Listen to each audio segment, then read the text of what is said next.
Welcome to R, an Introduction. I'm Barton Polson, and my goal in this course is to introduce you to R. This is R. But also, this is R. And then finally, this is R. It's arguably the language of data science. And just so you don't think I'm making stuff up off the top of my head, I have some actual data. This is a ranking from a survey of data mining experts on the software that they use most often in their work. And take a look here at the top. R is first. In fact, it's 50% more than Python, which is another major tool in data science. And so both of them are important, but you can see why I personally am fond of R and why it's the one that I want to start with in introducing you to data science. Now, there's a few reasons that R is especially important. Number one, it's free and it's open source. Compared to other software packages, it can be thousands of dollars per year. Also, R is optimized for vector operations, which means it can go through an entire row or an entire table of data without you having to explicitly write for loops. If you've ever had to do that, then you know it's a pain. And so this is a nice thing. Also, R has an amazing community behind it where you can find supportive people and you can get examples of whatever it is you need to do, and you can get new developments all the time. Plus, R has over 9,000 contributed or third-party packages available that make it possible to basically do anything. Or, if you want to put it in the words of Yoda, you can say this is R. There is no if, only how. And in this case, I'm quoting R user Simon Blomberg. So, very briefly, in sum, here's why I want to introduce you to R. Number one, because R is the language of data science.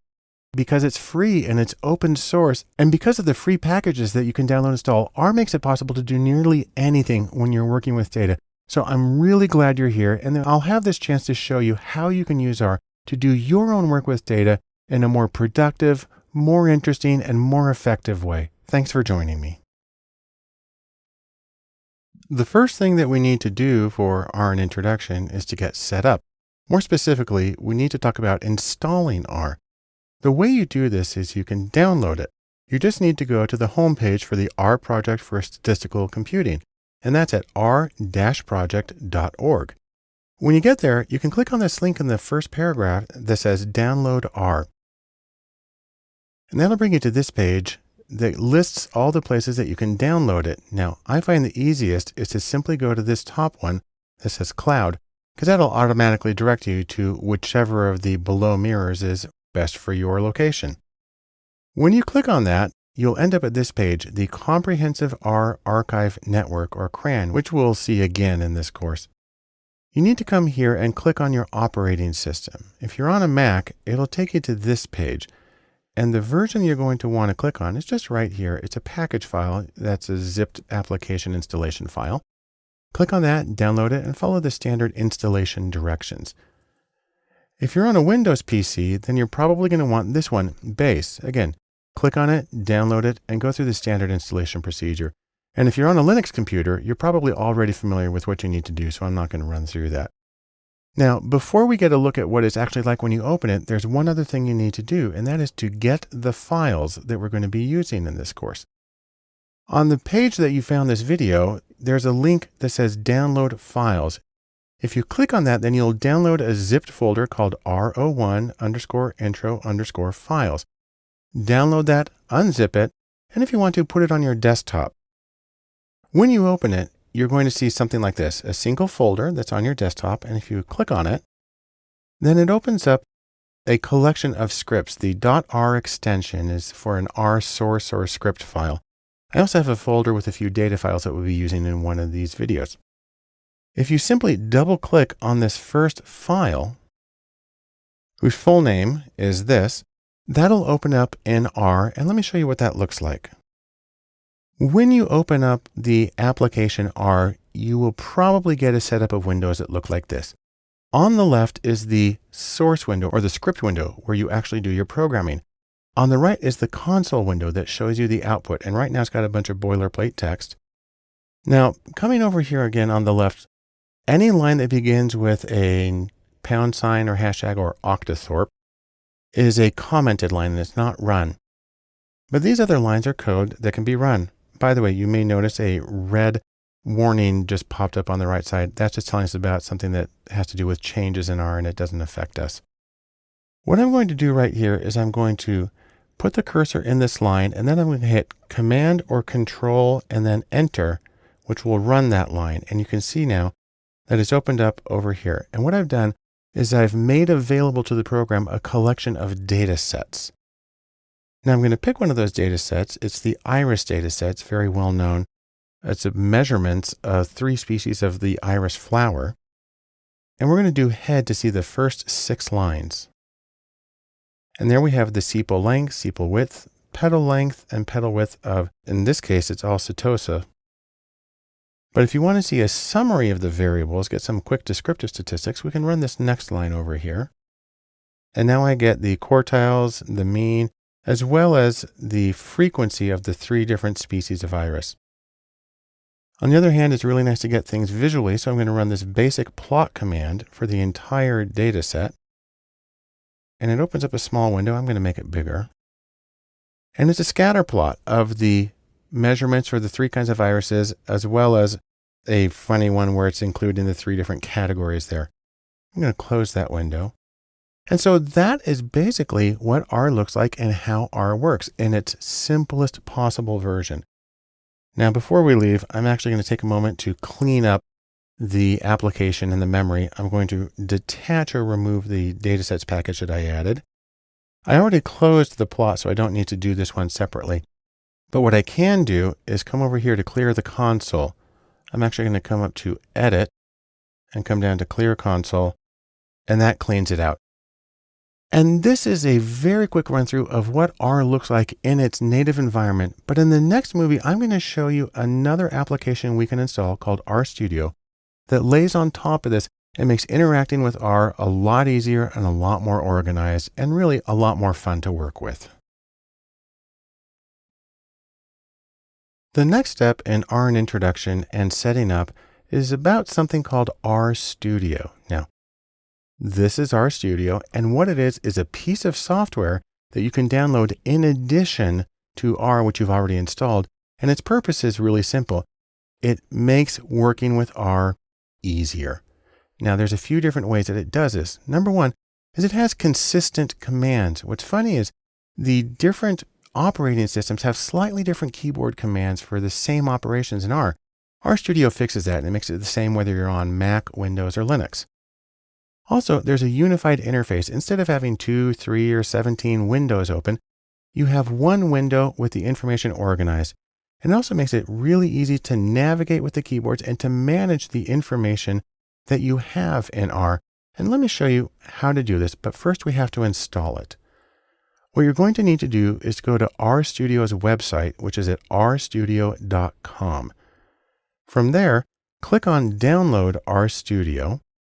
That'll bring you to this page or something like it. And you're going to want to choose the desktop version. Now, when you get there, you're going to want to download the free sort of community version as opposed to the $1,000 a year version. And so click here on the left, and then you're going to come to the list of installers for supported platforms. It's down here on the left. This is where you get to choose your operating system. Click the top one if you have Windows, the next one if you have Mac, and then we have lots of different versions of Linux. Whichever one you get, click on it, download it, and go through the standard installation process. Then open it up, and then let me show you what it's like working in RStudio. To do this, open up this file, and we'll see what it's like in RStudio.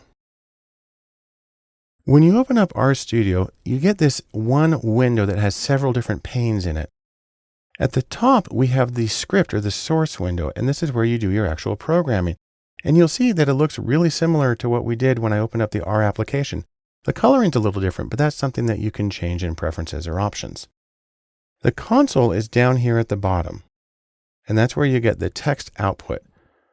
Over here is the environment that saves the variables if you're using any, and then plots and other information show up here in the bottom right. Now you have the option of rearranging things and changing what's there as much as you want. RStudio is a flexible environment, and you can resize things by simply dragging the divider between the areas. So let me show you a quick example using the exact same code that I did in my previous example so you can see how it works in RStudio as opposed to the regular R app that we used first time. First, I'm going to load some data. That's by using the datasets package. I'm going to do a Command or Control and Enter to load that one. And you can see right here, it's run the command. Then I'm going to do the quick summary of data. I'm going to do head iris, shows the first 6 lines. And then here it is down here. I can make that a little bit bigger if I want. Then I can do a summary by just coming back here and clicking Command or Control Enter. And actually, I'm going to do a keyboard command to make the console bigger now. And then we can see all of that. I have the same basic descriptive statistics and the same frequencies there. I'm going to go back to how it was before. I'm going to make this, bring this one down a little. And now we can do the plot. Now this time you see it shows up in this window here on the side, which is nice. It's not a standalone window. Let me make that one bigger. It takes a moment to adjust. And there we have the same information that we had in the R app, but here it's more organized in a cohesive environment.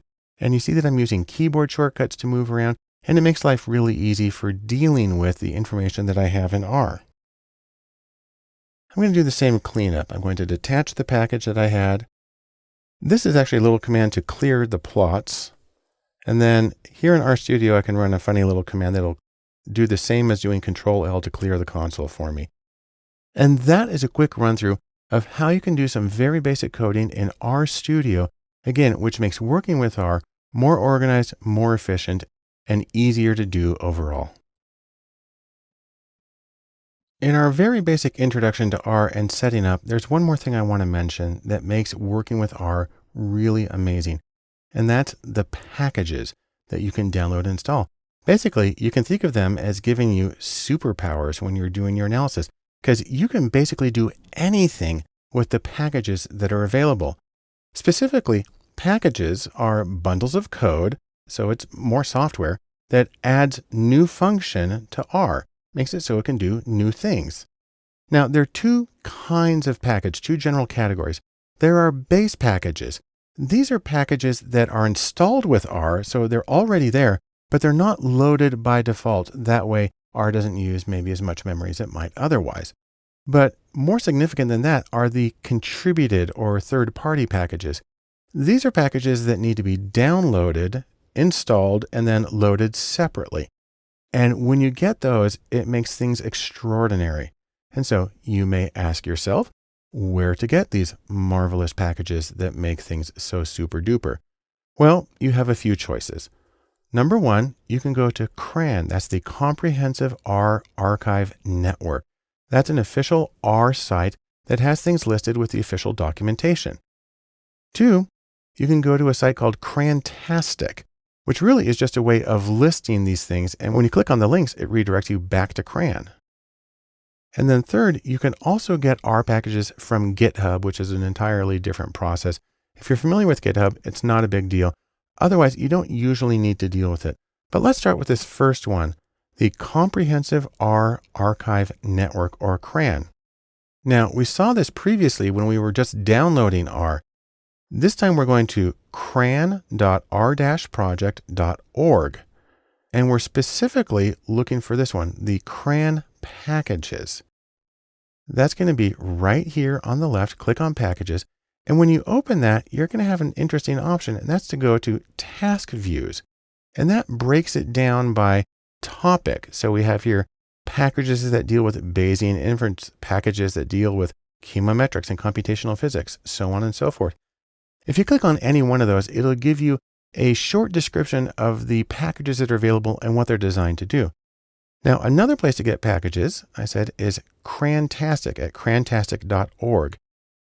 And this is one that lists the most recently updated, the most popular packages, and it's a nice way of getting some sort of information about what people use most frequently, although it does redirect you back to CRAN to do the actual downloading.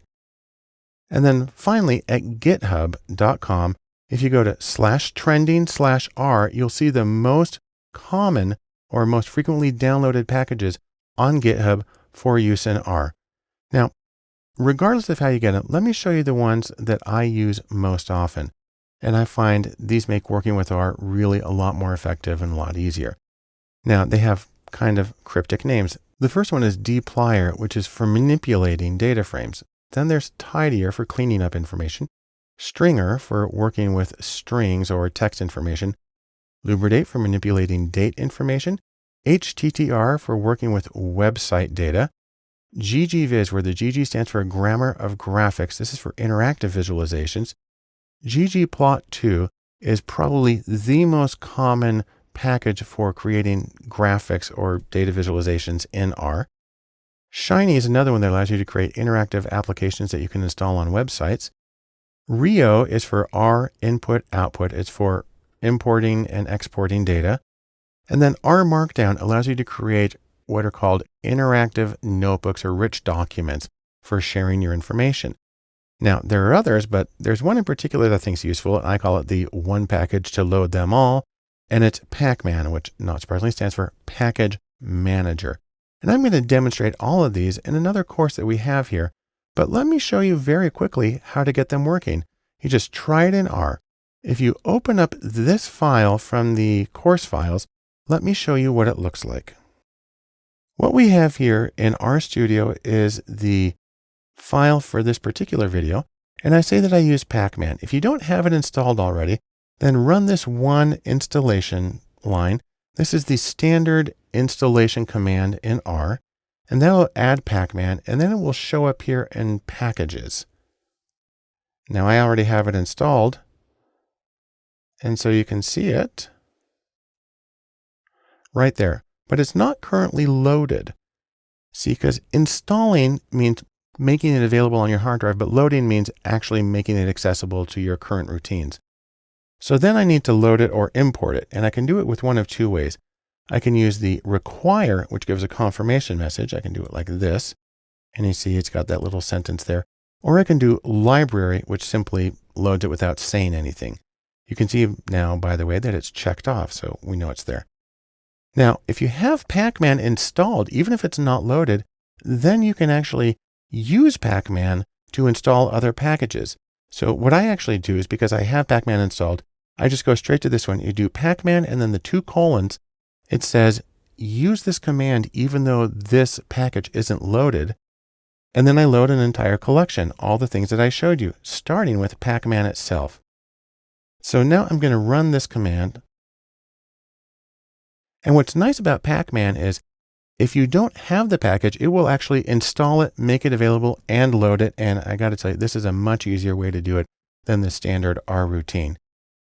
And then for base packages, that means the ones that come with R natively, like the datasets package, you still want to do it this way. You load and unload them separately. So now I've got that one available. And then I can do the work that I want to do. Now, I'm actually not going to do it right now because I'm going to show it to you in future videos. But now I have a whole collection of packages available. They're going to give me a lot more functionality and make my work more effective. I'm going to finish by simply unloading what I have here. Now, if you want to, with Pacman, you can unload specific packages, or the easiest way is to do p_unload all. And what that does is it unloads all of the add-on or contributed third-party packages. And you can see I've got the full list there of what is unloaded. However, for the base packages like datasets, you need to use the standard R command, detach, which I'll use right here. And then I'll clear my console. And that's a very quick run through of how packages can be found online, installed into R, and loaded to make your code more available. And I'll demonstrate how those work in basically every video from here on out. So you'll be able to see how to exploit their functionality to make your work a lot faster and a lot easier. Probably the best place to start when you're working with any statistics program is basic graphics, so you can get a quick visual impression of what you're dealing with. And the command in R that makes this simplest of all is the default plot command. It's also known as basic XY plotting for the X and Y axes on a graph. And what's neat about R's plot command is that it adapts to data types and to the number of variables that you're dealing with. Now, it's going to be a lot easier for me to simply show you how this works. So let's try it in R. Just open up the script file and we'll see how we can do some basic visualizations in R. The first thing that we're going to do is load some data sets from the datasets package that comes with R. We simply do library datasets, and that loads it up. We're going to use the iris data, which I've showed you before, and you'll get to see many more times. Let's look at the first few lines. I'll zoom in on that. And what this is the measurement of the sepal and petal length and width for 3 species of irises. It's a very famous data set. It's about 100 years old. And it's a great way of getting a quick feel for what we're able to do in R. I'll come back to the full window here.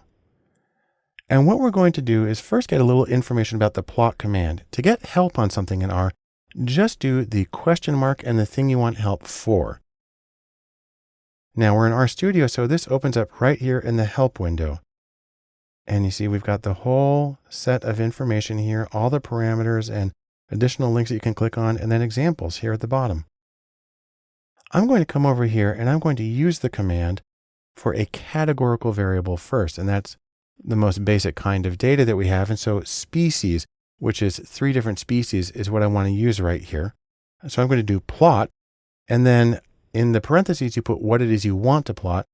And what I'm doing here is I'm saying it's in the data set iris, that's our data frame actually. And then the $sign says use this variable that's in that data. So that's how you specify the whole thing. And then we get an extremely simple 3-bar chart. I'll zoom in on it. And what it tells you is that we have 3 species of iris, Setosa, versicolor, and virginica, and then we have 50 of each. And so it's nice to know that we have balanced group, that we have 3 groups, because that might affect some of the analyses that you do. And it's an extremely quick and easy way to begin looking at the data. I'll zoom back out. Now let's look at a quantitative variable, so one that's on an interval or nominal level of measurement. For this one, I'll do petal length. And you see I do the same thing, plot, and then iris, and then petal length. Please note, I'm not telling R that this is now a quantitative variable. On the other hand, it's able to figure that one out by itself. Now, this one's a little bit funny because it's a scatter plot. I'm going to zoom in on it. But the x-axis is the index number or the row number in the data set, so that one's really not helpful. It's the variable that's going on the y that's the petal length that you get to see the distribution. On the other hand, you know that we have 50 of each species, and we have the Setosa, and then we have the versicolor, and then we have the virginica. And so you can see that there are group differences on these 3 things. Now what I'm going to do is I'm going to ask for a specific kind of plot to break it down more explicitly between the 2 categories.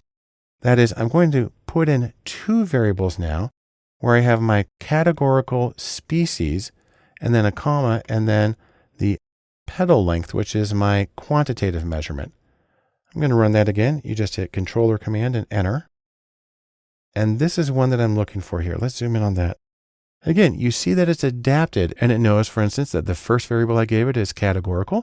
The second was quantitative, and the most common chart for that is a box plot. And so that's what it automatically chooses to do. And you can see it's a good plot here. We can see very strong separation between the groups on this particular measurement. I'll zoom back out. And then let's try a quantitative pair. So now I'll do petal length and petal width. So it's going to be a little bit different. I'll run that command. And now this one is a proper scatter plot where we have a measurement across the bottom and a measurement up the side. But you can see that there's a really strong positive association between these 2. So not surprisingly, as a petal gets longer, it generally also gets wider. So it just gets bigger overall. And then finally, if I want to run the plot command on the entire data set, the entire data frame, this is what happens. We do plot and then iris. Now we've seen this one in previous examples, but let me zoom in on it. And what it is an entire matrix of scatter plots of the 4 quantitative variables. And then we have species, which is kind of funny because it's not labeling them. But it shows us a dot plot for the measurements of each species. And this is a really nice way, if you don't have too many variables, of getting a very quick holistic impression of what's going on in your data.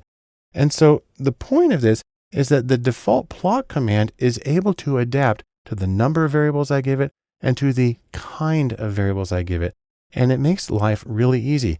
Now, I want you to know that it's possible to change the way that these look. I'm going to specify some options.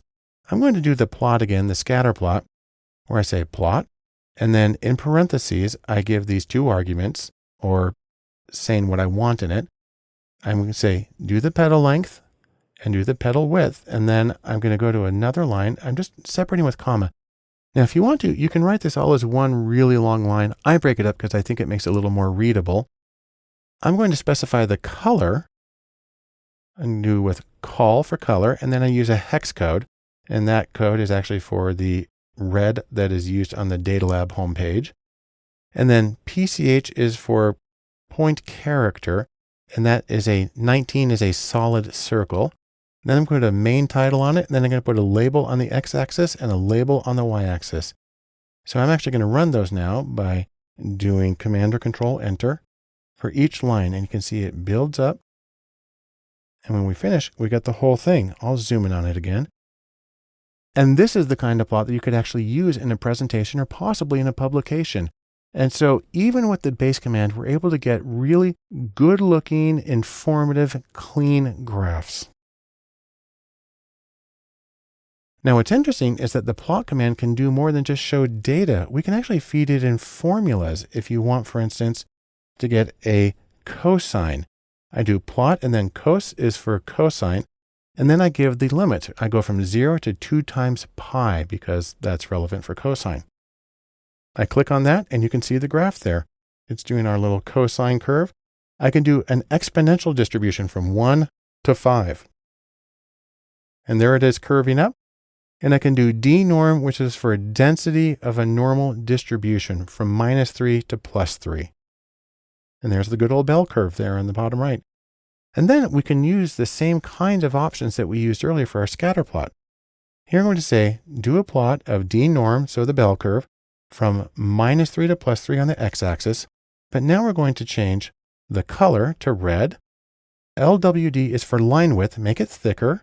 Give it a title on the top, a label on the x-axis, and a label on the y-axis. We'll zoom in on that.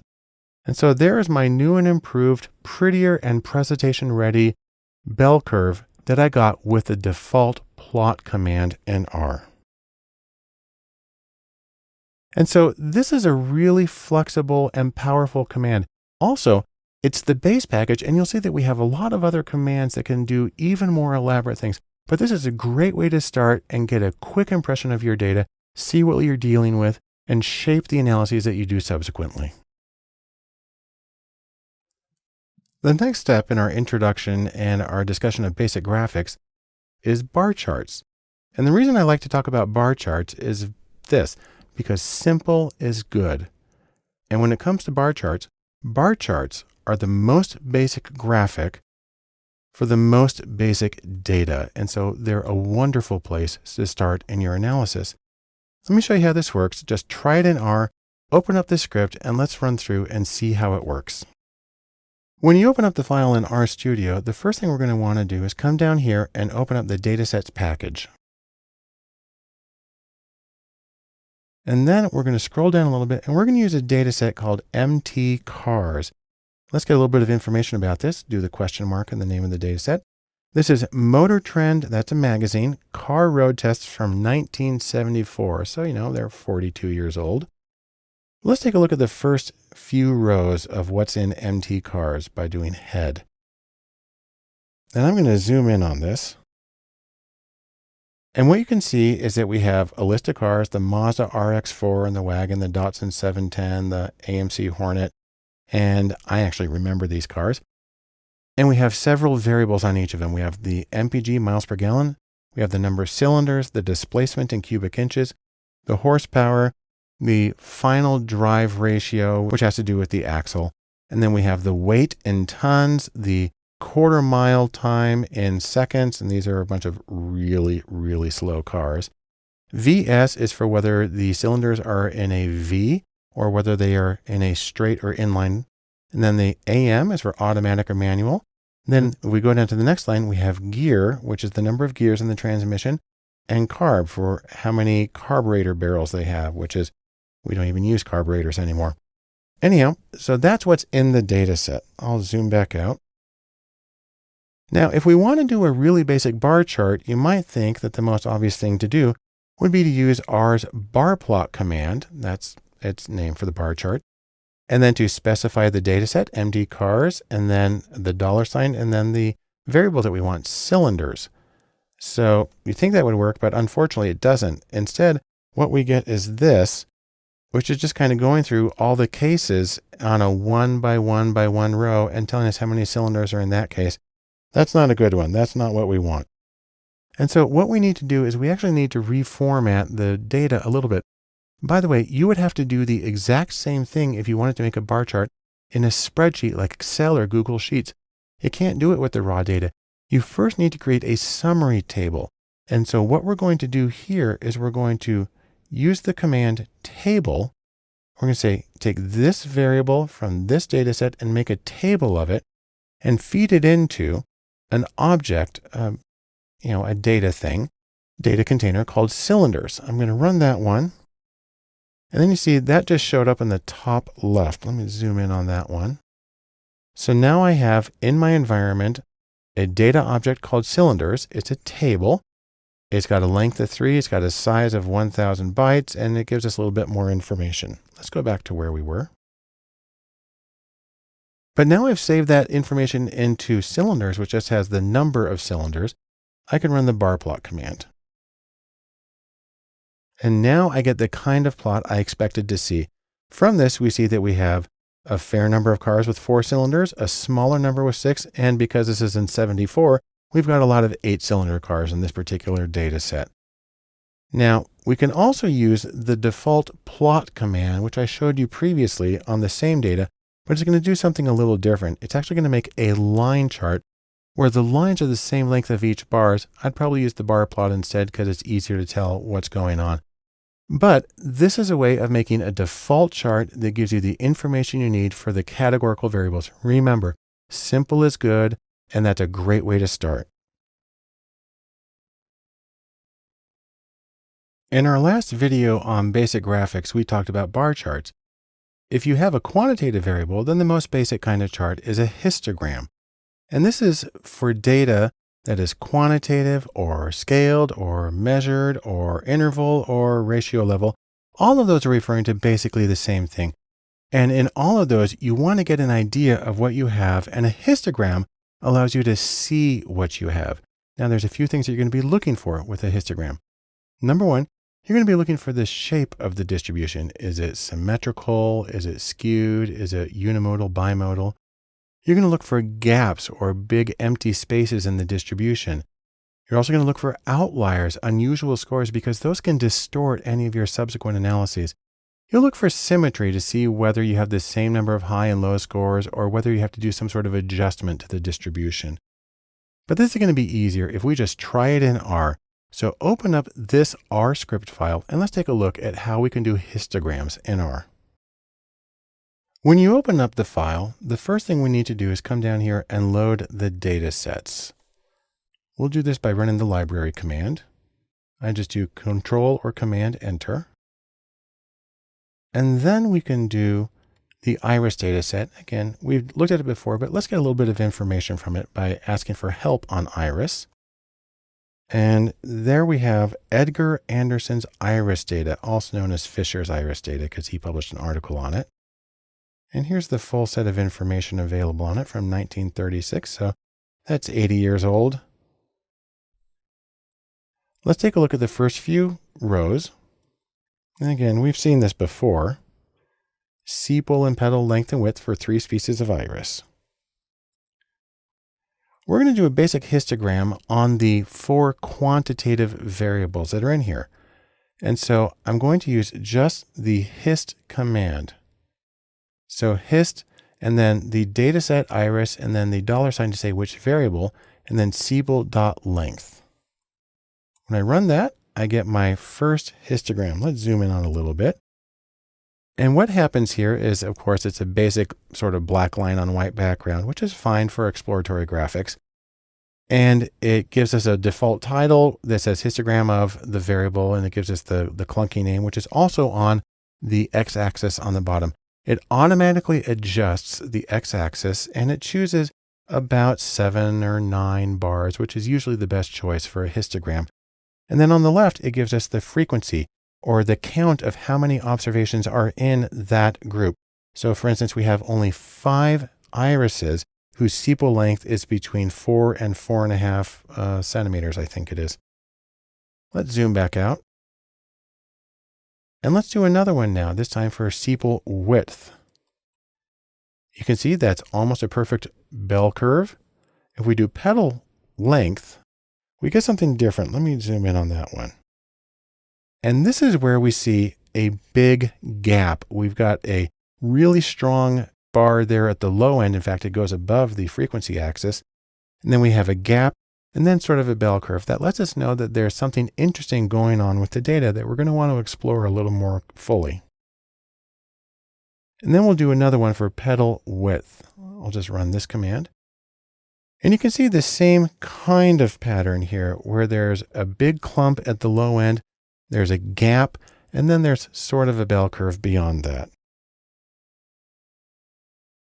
Now, another way to do this is to do the histograms by groups, and that would be an obvious thing to do here because we have 3 different species of iris. So what we're going to do here is we're going to put the graphs into 3 rows, one above another in one column. I'm going to do this by changing a parameter. PAR is for parameter, and I'm giving it the number of rows that I want to have in my output. And I need to give it a combination of numbers. I do the C, which is for concatenate. It means treat these 2 numbers as one unit, where 3 is the number of rows, and then the 1 is the number of columns. So I run that. It doesn't show anything just yet. And then I'm going to come down and I'm going to do this more elaborate command. I'm going to do hist. That's the histogram that we've been doing. I'm going to do petal length, except this time in square brackets, I'm going to put a selector. This means use only these rows. And the way I do this is by saying, I want to do it for the Setosa irises. So I say iris, that's the data set, and then $, and then species is the variable, and then 2 equals, because in computers, that means is equivalent to. And then in quotes, and I have to spell it exactly the same with the same capitalization, I do Setosa. So this is the variable and the row selection. I'm also going to put in some limits for the X because I want to manually make sure that all 3 of the histograms I have the same X scale. So I'm going to specify that. Breaks is for how many bars I want in the histogram. And actually what's funny about this is it's really only a suggestion that you give to the computer. Then I'm going to put a title above that one. I'm going to have no X label and I'm going to make it red. So I'm going to do all of that right now. I'll just run each line. And then you see I have a very skinny chart. Let's zoom in on it. And so it's very short, but that's because I'm going to have multiple charts, and it's going to make more sense when we look at them all together. But you can see, by the way, that the petal width for the Setosa irises is on the low end. Now let's do the same thing for versicolor. I'm going to run through all that. It's all going to be the same, except we're going to make it purple. There's versicolor. And then let's do virginica last. And we'll make those blue. And now I can zoom in on that. And now what we have are 3 histograms. It's the same variable petal width, but now I'm doing it separately for each of the 3 species. And it's really easy to see what's going on here now. Setosa is really low. Versicolor and virginica overlap, but they're still distinct distributions. This approach, by the way, is referred to as small multiples, making many versions of the same chart on the same scale, so it's really easy to compare across groups or across conditions, which is what we're able to do right here.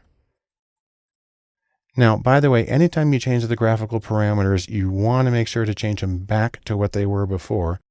So here I'm going par and then going back to 1 column and 1 row.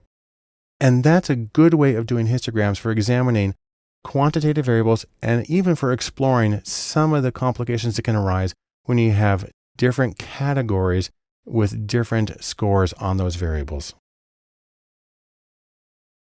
In our two previous videos, we looked at some basic graphics for one variable at a time. We looked at bar charts for categorical variables, and we looked at histograms for quantitative variables. While there's a lot more you can do with univariate distributions, you also might want to look at bivariate distributions. We're going to look at scatter plots as the most common version of that. You do a scatter plot when what you want to do is visualize the association between two quantitative variables. Now, I actually know it's more flexible than that, but this is the canonical case for a scatter plot. And when you do that, what sorts of things do you want to look for in your scatter plot? I mean, there's a purpose in it. Well, number one, you want to see if the association between your two variables is linear or if it can be described by a straight line, because most of the procedures that we do assume linearity. You also want to check if you have consistent spread across the scores as you go from one end of the x-axis to another. Because if things fan out considerably, then you have what's called heteroscedasticity, and it can really complicate some of the other analyses. As always, you want to look for outliers because an unusual score, or especially an unusual combination of scores, can drastically throw off some of your other interpretations. And then you want to look for the correlation. Is there an association between these two variables? So that's what we're looking for. Let's try it in R. Simply open up this file and let's see how it works. The first thing we need to do in R is come down and open up the datasets package. Just do Command or Control and enter. And we'll load the datasets.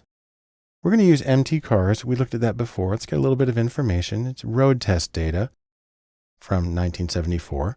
And let's look at the first few cases. I'll zoom in on that. Again, we have miles per gallon, cylinders, so on and so forth. Now, anytime you're going to do an association, it's a really good idea to look at the univariate or one variable at a time distributions as well. We're going to look at the association between weight and miles per gallon. So let's look at the distribution for each of those separately. I'll do that with a histogram. I do hist, and then in parentheses, I specify the data set, MT-CARS in this case, and then a $sign to say which variable in that data set. So there's the histogram for weight. And, it's not horrible, though it looks like we got a few on the high end there. And here's the histogram for miles per gallon. Again, mostly kind of normal, but a few on the high end. But let's look at the plot of the two of them together. Now, what's interesting is I just used the generic plot command. I feed that in, and R is able to tell that I'm giving it two quantitative variables and that a scatter plot is the best kind of plot for that. So we're going to do weight and miles per gallon. And then let me zoom in on that. And what you see here is one circle for each car at the joint position of its weight and its miles per gallon. And it's a strong downhill pattern. Not surprisingly, the more a car weighs, and we have some in this data set that are 5 tons, the lower its miles per gallon. We get down to about 10 miles per gallon here. The smallest cars, which appear to weigh substantially under 2 tons, get about 30 miles per gallon. Now, this is probably adequate for most purposes, but there's a few other things that we can do. So for instance, I'm going to add some colors here. I'm going to take the same plot and then add on additional arguments where I say, use a solid circle. PCH is for point character. 19 is a solid circle. CEX has to do with the size of things, and I'm going to make them 1.5 means make them 150% larger. Call is for color, and I'm specifying a particular red, the one for Data Lab, in hex code. I'm going to give a title. I'm going to give an X label and a Y label. And then we'll zoom in on that. And now we have a more polished chart that also, because of the solid red circles, makes it easier to see the pattern that's going in there, where we got some really heavy cars with really bad gas mileage and an almost perfect linear association up to the lighter cars with much better gas mileage. And so a scatter plot is the easiest way of looking at the association between two variables, especially when those two variables are quantitative. So they're on a scaled or measured outcome. And that's something that you want to do anytime you're doing your analysis, to first visualize it and then use that as the introduction to any numerical or statistical work you do after that. As we go through our necessarily very short presentations on basic graphics, I want to finish by saying one more thing, and that is you have the possibility of overlaying plots. And that means putting one plot directly on top of or superimposing it on another.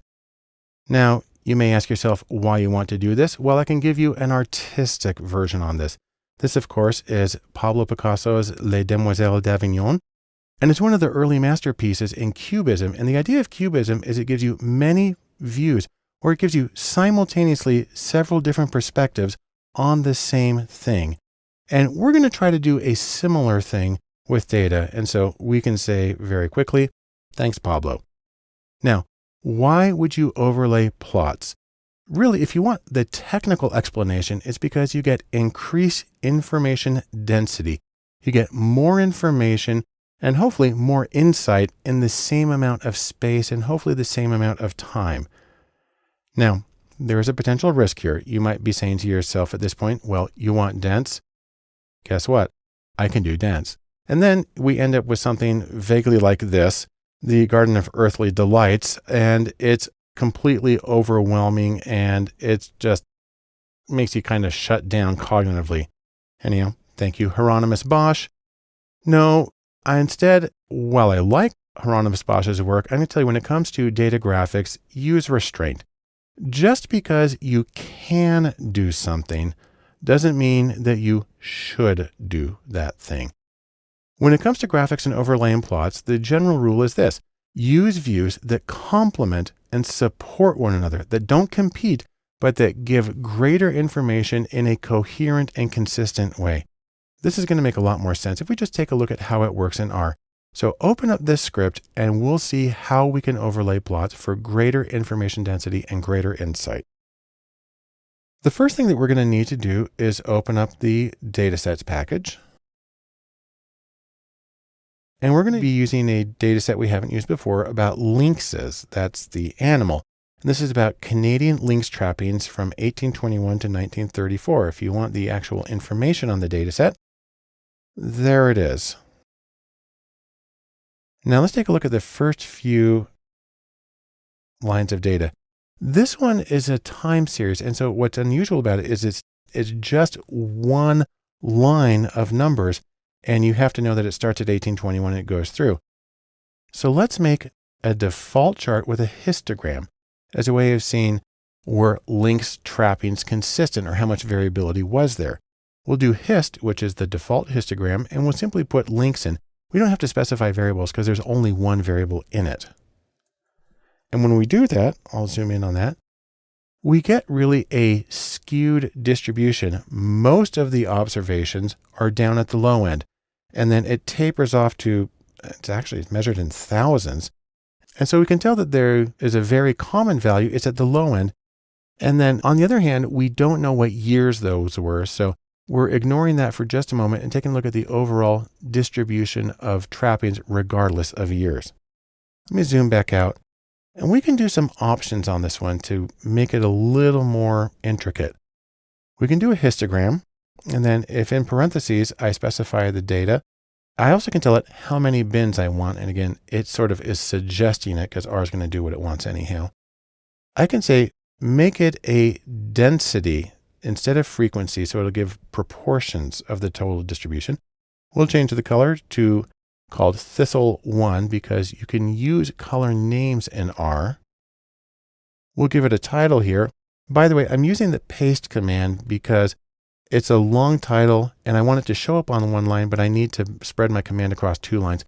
You can go longer. I have to use a short command line so you can actually see what we do when we're zoomed in here. So there's that one. And then we're going to give it a label that says number of lynx trapped. And now we have a more elaborate chart. I'll zoom in on it. And it's a kind of little thistle purple lilac color. And we have divided the number of bins differently. Previously, it was 1 bar for every 1,000. Now it's 1 bar for 500. But that's just one chart. We're here to see how we can overlay charts. And a really good one, anytime you're dealing with a histogram, is a normal distribution. So you want to see, are the data distributed normally? Now we can tell they're skewed here, but let's get an idea of how far they are from normal. To do this, we use the command curve. And then dnorm is for density of the normal distribution. And then here I tell it x is, just a generic variable name, but I tell it use the mean of the links data, use the standard deviation of the links data. We'll make it a slightly different thistle color, number 4. We'll make it 2 pixels wide. The line width is 2 pixels. And then add says, stick it on the previous graph. And so now I'll zoom in on that. And you can see if we had a normal distribution with the same mean and standard deviation as this data, it would look like that. Obviously, that's not what we have because we have this great big spike here on the low end. Then I can do a couple of other things. I can put in what are called kernel density estimators. And those are sort of like a bell curve, except they're not parametric. Instead, they follow the distribution of the data. That means they can have a lot more curves in them. They still add up to 1 like a normal distribution. So let's see what those would look like here. We're going to do lines. That's what we use for this one. And then we say density. That's going to be the standard kernel density estimator. We'll make it blue. And there it is on top. I'm going to do one more, then we'll zoom in. I can change a parameter of the kernel density estimator. Here I'm using adjust to say average across. It's sort of like a moving average. Average across a little more. And now let me zoom in on that. And you can see, for instance, that the blue line follows the spike at the low end a lot more closely, and then it dips down. On the other hand, the purple line is a lot more slow to change because of the way I gave it its instructions with the adjust equals 3. And then I'm going to add one more thing, something called a rug plot. It's a little vertical lines underneath the plot for each individual data point. And I do that with rug. And I say just use links, and then we're going to make it a line width or pixel width of 2, and then we'll make it gray. And that, and I zoom in, is our final plot. You can see now that we have the individual observations marked, and you can see why each bar is as tall as it is and why the kernel density estimator follows the distribution that it does. This is our final histogram with several different views of the same data. It's not cubism, but it's a great way of getting a richer view of even a single variable that can then inform the subsequent analyses you do to get more meaning and more utility out of your data. Continuing in R and introduction, the next thing we need to talk about is basic statistics, and we'll begin by discussing the basic summary function in R. The idea here is that once you have done the pictures, that you've done the basic visualizations, then you're going to want to get some precision by getting numerical or statistical information. Depending on the kinds of variables you have, you're going to want different things. So for instance, you're going to want counts or frequencies for categories, and then you're going to want things like quartiles and the mean for quantitative variables. We can try this in R, and you'll see that it's a very, very simple thing to do. Just open up this script and follow along. What we're going to do is load the datasets package, controller command, and then enter. And we're actually going to look at some data and do an analysis that we've seen several times already. We're going to load the iris data, and let's take a look at the first few lines. And again, this is 4 quantitative measurements on the sepal and petal length and width of 3 species of iris flowers. And what we're going to do is we're going to get summary in 3 different ways. First, we're going to do summary for a categorical variable. And the way we do this is we use the summary function, and then we say iris, because that's the data set, and then a $sign, and then the name of the variable that we want. So in this case, it's species. We'll run that command, and you can see it just says Setosa 50, versicolor 50, and virginica 50. And those are the frequencies or the counts for each of those 3 categories in the species variable. Now we're going to get something more elaborate for the quantitative variable. We'll use sepal length for that one, and I'll just run that next line. And now you can see it lays it out horizontally. We have the minimum value of 4.3, then we have the first quartile of 5.1, the median, then the mean, then the third quartile, and then the maximum score of 7.9. And so this is a really nice way of getting a quick impression of the spread of scores. And also by comparing the median and the mean, sometimes you can tell whether it's symmetrical or there's skewness going on. And then you have one more option, and that is getting a summary for the entire data frame or data set at once. And what I do is I simply do summary, and then in the parentheses for the argument, I just give the name of the data set, Iris. And this one I need to zoom in a little bit, because now it arranges it vertically, where we do sepal length. So that's our first variable, and we get the quartiles and we get the median. Then we do sepal width, petal length, petal width. And then it switches over at the last one, species, where it gives us the counts or frequencies of each of those three categories. And so that's the most basic version of what you're able to do with the default summary variable in R. It gives you quick descriptives, gives you the precision to follow up on some of the graphics that we did previously, and it gets you ready for your further analyses. As you're starting to work with R and you're getting basic statistics, you may find you want a little more information than the base summary function gives you. In that case, you can use something called describe. And its purpose is really easy. It gets more detail. Now, this is not included in R's base functionality. Instead, this comes from a contributed package. It comes from the Psych package. And when you run describe from Psych, this is what you're going to get. You'll get N, that's the sample size, the mean, the standard deviation, the median, the 10% trimmed mean, the median absolute deviation, the minimum and maximum values, the range, skewness and kurtosis, and standard errors. Now, don't forget, you still want to do this after you do your graphical summaries. Pictures first, numbers later. But let's see how this works in R. Simply open up this script and we'll run through it step by step. When you open up R, the first thing we're going to need to do is we're going to need to install the package. Now, I'm actually going to go through my default installation of packages because I'm going to use one of these Pacman, and this just makes things a little bit easier. So we're going to load all of these packages, and this assumes, of course, that you have Pacman installed already. And we're going to get the data sets. And then we'll load our iris data. We've done that lots of times before. Sepal and petal length and width and the species.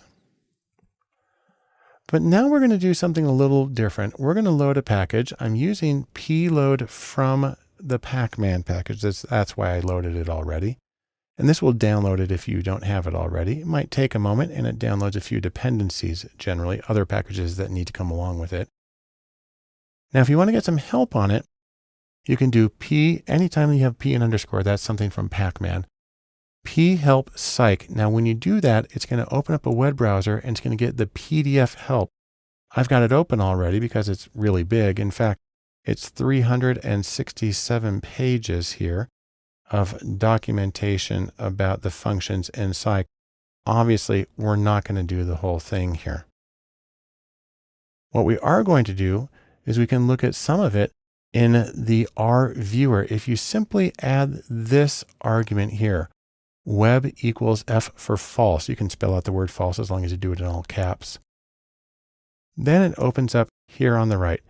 And here is actually, this is a web browser. This is a web page we're looking at.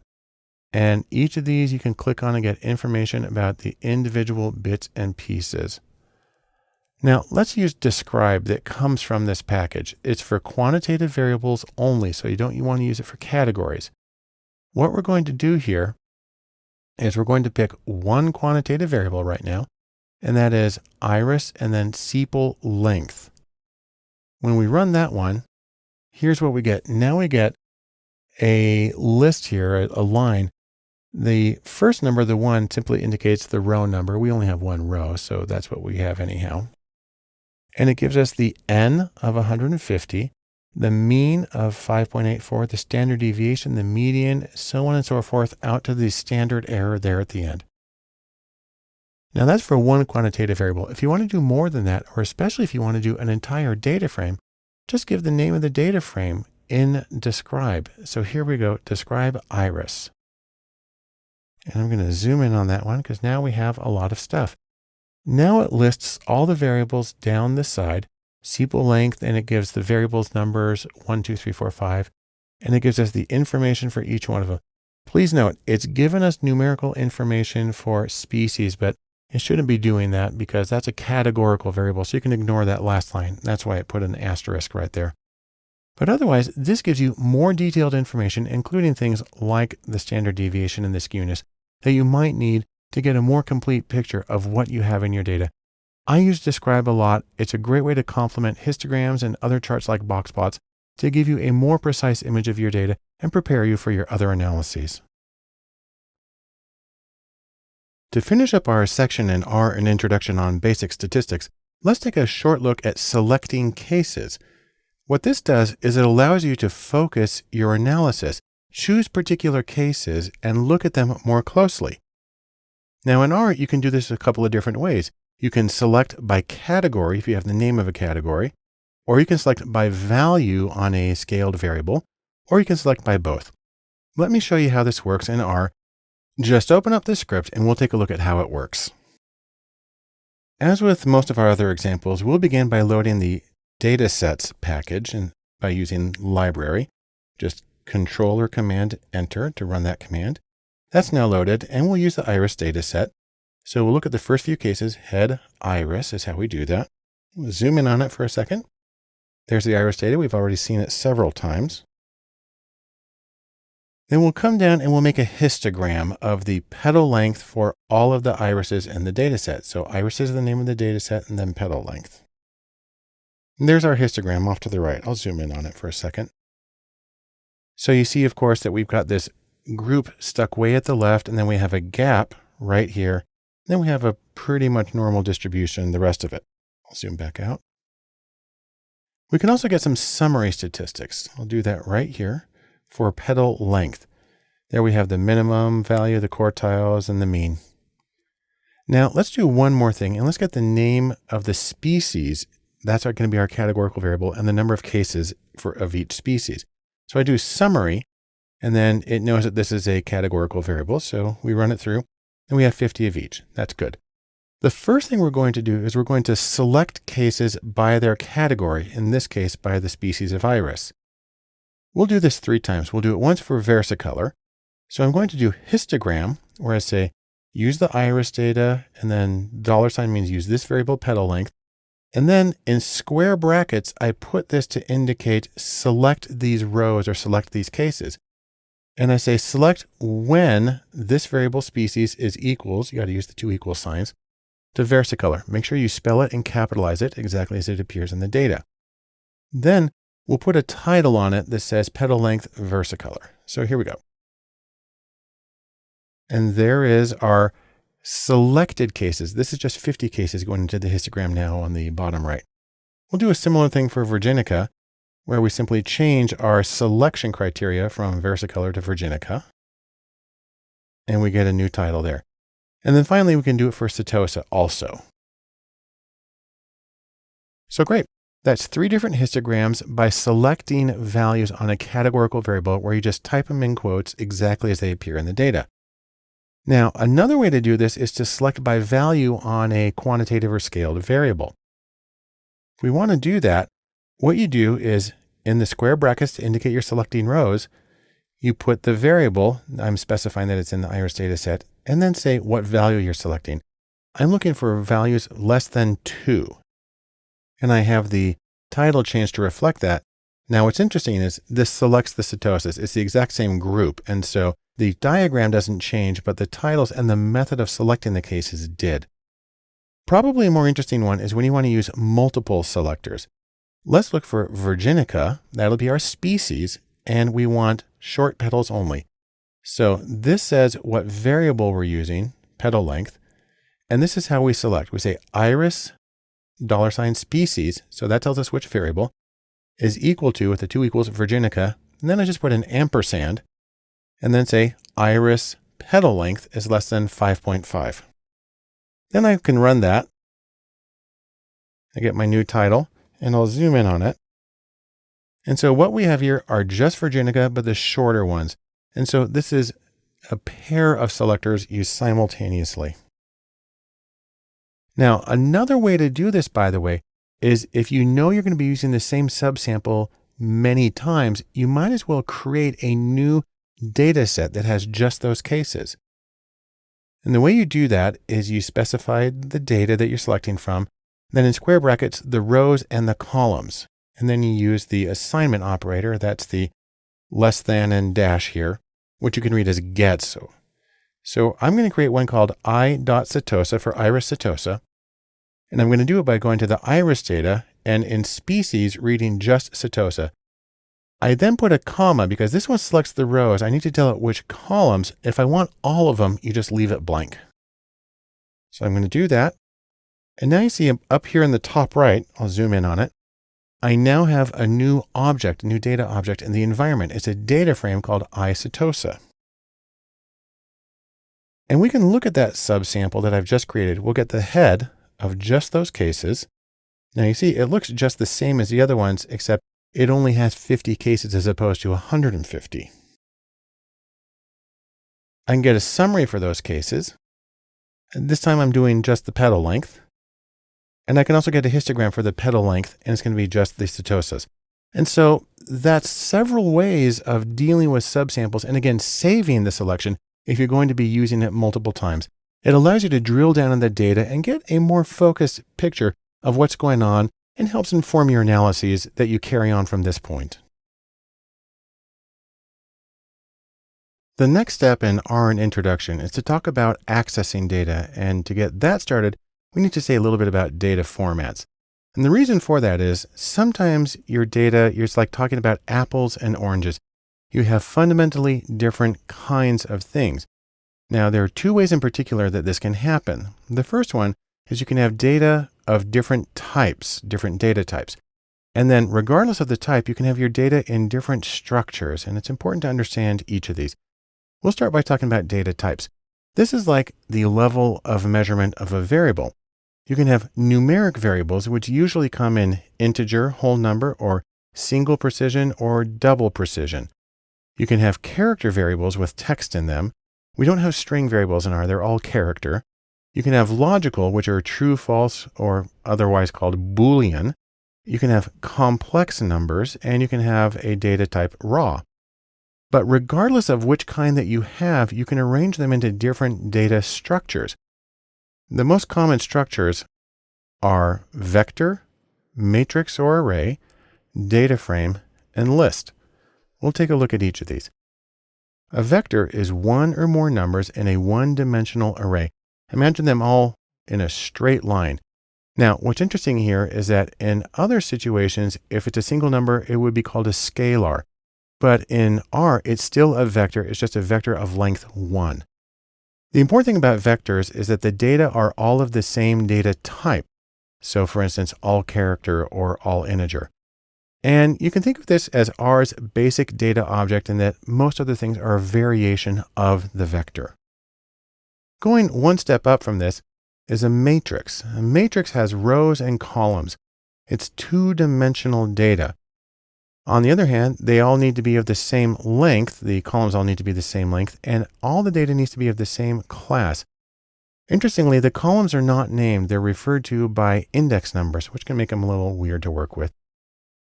And then you can step up from that into an array. This is identical to a matrix, but it's for 3 or more dimensions. On the other hand, probably the most common form is a data frame. This is a two-dimensional collection that can have vectors of multiple types. You can have character variables in one, you can have integer variables in another, you can have logical in a third. The trick is they all need to be the same length. And you can think of this as the closest thing that R has that's analogous to a spreadsheet. And in fact, if you import a spreadsheet, it's going to go into a data frame typically. Now, the neat thing is that R has special functions for working with data frames, things that you can do with those you can't do with others. And we'll see how those work as we go through this course and through others. And then finally, there's the list. This is R's most flexible data format. You can put basically anything in the list. It's an ordered collection of elements, and you can have any class, any length, any structure, and interestingly, lists can include lists, and so on and so forth. So it gets like the Russian nesting dolls. You have one inside the other, one inside the other. Now, the trick is that may sound very flexible and may be very good. It's actually kind of hard to work with lists. And so a data frame really is sort of the optimal level of complexity for a data structure. And then let me talk about something else here, the idea of coercion. Now, in the world of ethics, coercion is a bad thing. In the world of data science, coercion is good. What it means here is coercion is changing a data object from one type to another. It's changing the level of measurement or the nature of the variable that you're dealing with. So for example, you can change a character to a logical, you can change a matrix to a data frame, you can change double precision to integer. You can do any of these. It's going to be easiest to see how it works if we go to R and give it a whirl. So open up this script and let's see how it works in RStudio. Now for this demonstration of data types, we don't need to load any packages. We're just going to run through things all on their own. We'll start with numeric data. And what I'm going to do is I'm going to create a data object, a variable called N1, my first numeric variable. And then I use the assignment operator. That's this, the little left arrow. And it's read as N1 gets 15. Now, R does double precision by default. Let me do this N1. Then you can see that it showed up here on the top right. If I call the name of that object, it'll show its contents in the console. So I just type N1 and run that. And there you can see in the console at the bottom left, it brought up a 1 in square brackets. That's an index number for the first object in an array. And this is an array of one number, but there it is. And we get the value of 15. Also, we can use the R command type of to get a confirmation of what type of variable this is. And it's double precision by default. We can also do another one where we do 1.5. We can get its contents, 1.5, and then we see that it also is double precision. If we want to come down and do character, I'm calling that C1 for my first character variable. You see that I do C1, the name of the object I want to create. I put the assignment operator, the less than and dash, which is read as gets. And then I have in double quotes. In other languages, you would do single quotes for a single character, and you would use double quotes for strings. They're the same thing in R. And I put in double quotes the lowercase c. That's just something I chose.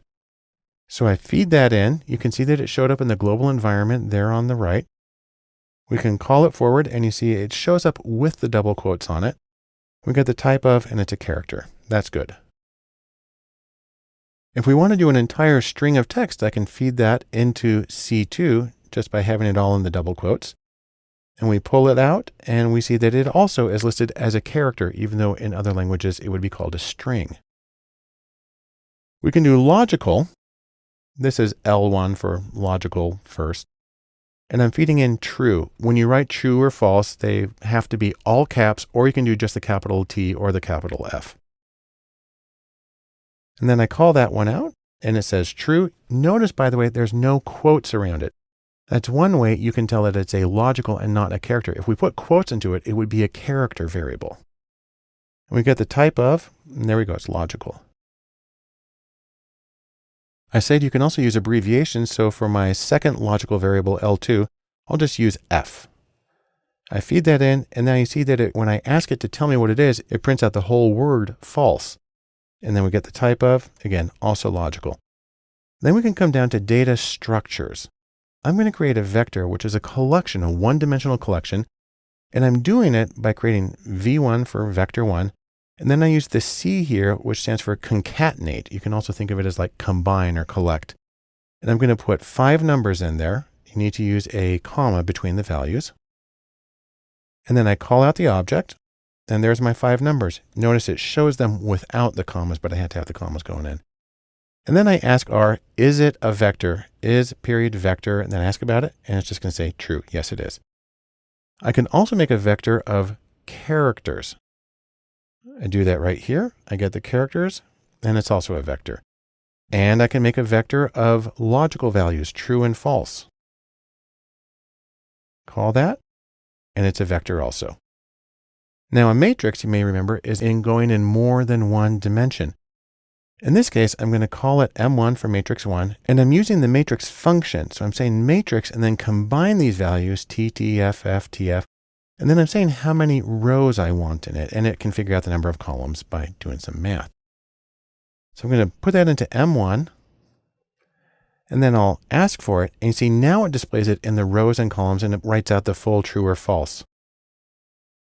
Now I can do another one where I'm going to do a second matrix, and this is where I explicitly shape it in the rows and columns. Now, that's for my convenience. R doesn't care that I broke it up to make the rows and columns, but it's a way of working with it. And if I want to tell it to organize it to go by rows, I can specify that with the by row equals t or true command. I do that, and now I have the A, B, C, D. And you see, by the way, that I have the index numbers. On the left are the row index numbers. That's row 1 and row 2. And on the top are the column index numbers, and they come second, which is why it's blank and then 1 for the first column, and then blank and then 2 for the second column. Then we can make an array. What I'm going to do here is I'm going to create data, and I'm going to use the colon operator, which says, give me the numbers 1 through 24. I still have to use the concatenate to combine them. And then I give the dimensions of my array, and it goes rows, columns, and then tables, because I'm using 3 dimensions here. I'm going to feed that into an object called array1. And there's my array right there. You can see that I have 2 tables. In fact, let me zoom in on that one. And so it starts at the last level, which is the table. And then we have the rows and the columns listed separately for each of them. A data frame allows me to combine vectors of the same length, but of different types. Now, what I'm doing here is I'm creating a vector of numeric values, of character values, and logical values. So these are 3 different vectors. But then what I'm going to do is I'm going to use this function, cbind for a column bind, to combine them into a single data frame. I'm calling it DFA for data frame A, or all.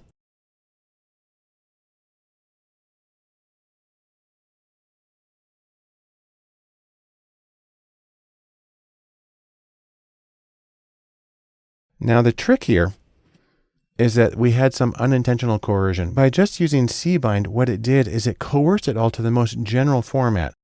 I had numeric variables, I had character variables, and logical. And the most general is character. And so it turned everything into a character variable. That's a problem. It's not what I wanted. I have to add another function to this. I have to tell it specifically, make it a data frame by using as.data.frame. When I do that, I can combine it. And now you see it's maintained the data types of each of the variables. That's the way I want it. And then finally, I can do a list. I'm going to create 3 objects here. Object 1, which is numeric with 3 values. Object 2, which is character with 4. And object 3, which is logical with 5. And then I'm going to combine them into a list using the list function. I'll put them into list 1. And now we can see the contents of list 1. And you can see it's kind of a funky structure and it can be hard to read, but there's all the information there. And then we're going to do something that's kind of, hard to get around logically, is I'm going to create a new list that has list 1 in it. So I have the same 3 objects, plus I'm adding on to it list 1. So list 2, I'm going to zoom in on that one. And you can see it's a lot longer, and we've got a lot of index numbers there in the brackets. There are the 3 integers, the 4 character values, and the 5 logical values. And then here they are repeated, but that's because they're all parts of list 1, which I included in this list. And so those are some of the different ways that you can structure data of different types, but you want to know also that we can coerce them into different types to serve our different purposes. The next thing we need to talk about is coercing types. Now there's automatic coercion. We've seen a little bit of that, where the data automatically goes to the least restrictive data type. So for instance, if we do this, where we have a 1, which is numeric, a B in quotes, which is character, and a logical value, and we feed them all into this idea, coerce 1. And by the way, by putting parentheses around it, it automatically saves it and shows us the response. Now you can see that what it's done is it's taken all of them and made all of them character, because that's the least specific, most general format. And so that'll happen, but you got to watch out because you don't want things getting coerced when you're not paying attention. On the other hand, you can coerce things specifically if you want to have them go in a particular way. So I can take this variable right here, coerce2. and we'll put a 5 into that. And we can get its type, and we see that it's double. Okay, that's fine. What if I want to make it integer? Then what I do is I use this command as.integer. I run that, feed it into coerce3, and it looks the same when we see the output, but now it is an integer. That's how it's represented in the memory. I can also take a character variable, and here I have 1, 2, and 3 in quotes, which make them characters. And I can get those, and you can see that they're all character. But now I can feed them in with this as.numeric, and it's able to see that they are numerical numbers in there and coerce them to numeric. Now you see that it's lost the quotes, and it goes to the default double precision. Probably the one you'll do the most often is taking a matrix, and that's just, let's take a look. Well, I'll make a matrix of 9 numbers in 3 rows and 3 columns. There they are. And what we're going to do is we're going to coerce it to a data frame. Now, that doesn't change the way it looks. It's going to look the same, but there's a lot of functions you can only do with data frames that you can't do with matrices. This one, by the way, we'll ask, is it a matrix? And the answer is true. But now let's do this. We'll do the same thing and just add on as.data.frame. And now we tell it to make it a data frame. And you see, it basically looks the same. It's listed a little differently. This one had its index numbers here for the rows and the columns. This one is a row index. And then we have variable names across the top, and it's just automatically giving them variables 1, 2, and 3. But the numbers in it look exactly the same. On the other hand, if we come back here and ask, is it a data frame? We get true. And so it's a very long discussion here, but the point here is data comes in different types and in different structures, and you're able to manipulate those so you can get them in the format and the type and the arrangement that you need for doing your analyses in R. To continue our introduction and accessing data, we want to talk about factors. And depending on the kind of work that you do, this may be a really important topic. Factors have to do with categories and names of those categories. Specifically, a factor is an attribute of a vector that specifies the possible values and their order. It's going to be a lot easier to see if we just try it in R, and let me demonstrate some of the variations. Just open up the script and we can run through it together. What we're going to do here is create a bunch of artificial data, and then we're going to see how it works. First, what I'm going to do is I'm going to create a variable x1 with the numbers 1 through 3. And by putting it in parentheses here, it'll both store it in the environment and it will display it in the console. So there we have 3 numbers, 1, 2, and 3. I'm going to create another variable y that's the numbers 1 through 9. So there that is.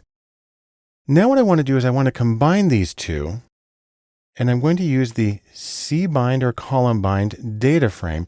So it's going to put them together and it's going to make them a data frame, and it's going to save them into a new object I'm creating called df for data frame 1. And we'll get to see the results of that. Let me zoom in on it a little bit. And there you can see we have 9 rows of data.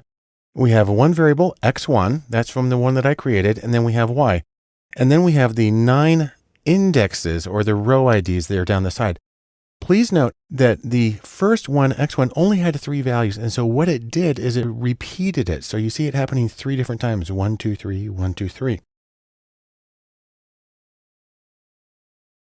And what we want to find out is, now what kind of variable is x1 in this data frame? Well, it's an integer. And if we want to get the structure, it shows that it's still an integer if we're looking at this line right here. Okay, but we can change it to a factor by using as.factor. And it's going to react differently then. So I'm going to create a new one called x2 that again is just the numbers 1, 2, and 3. But now I'm telling R that those specifically represent factors.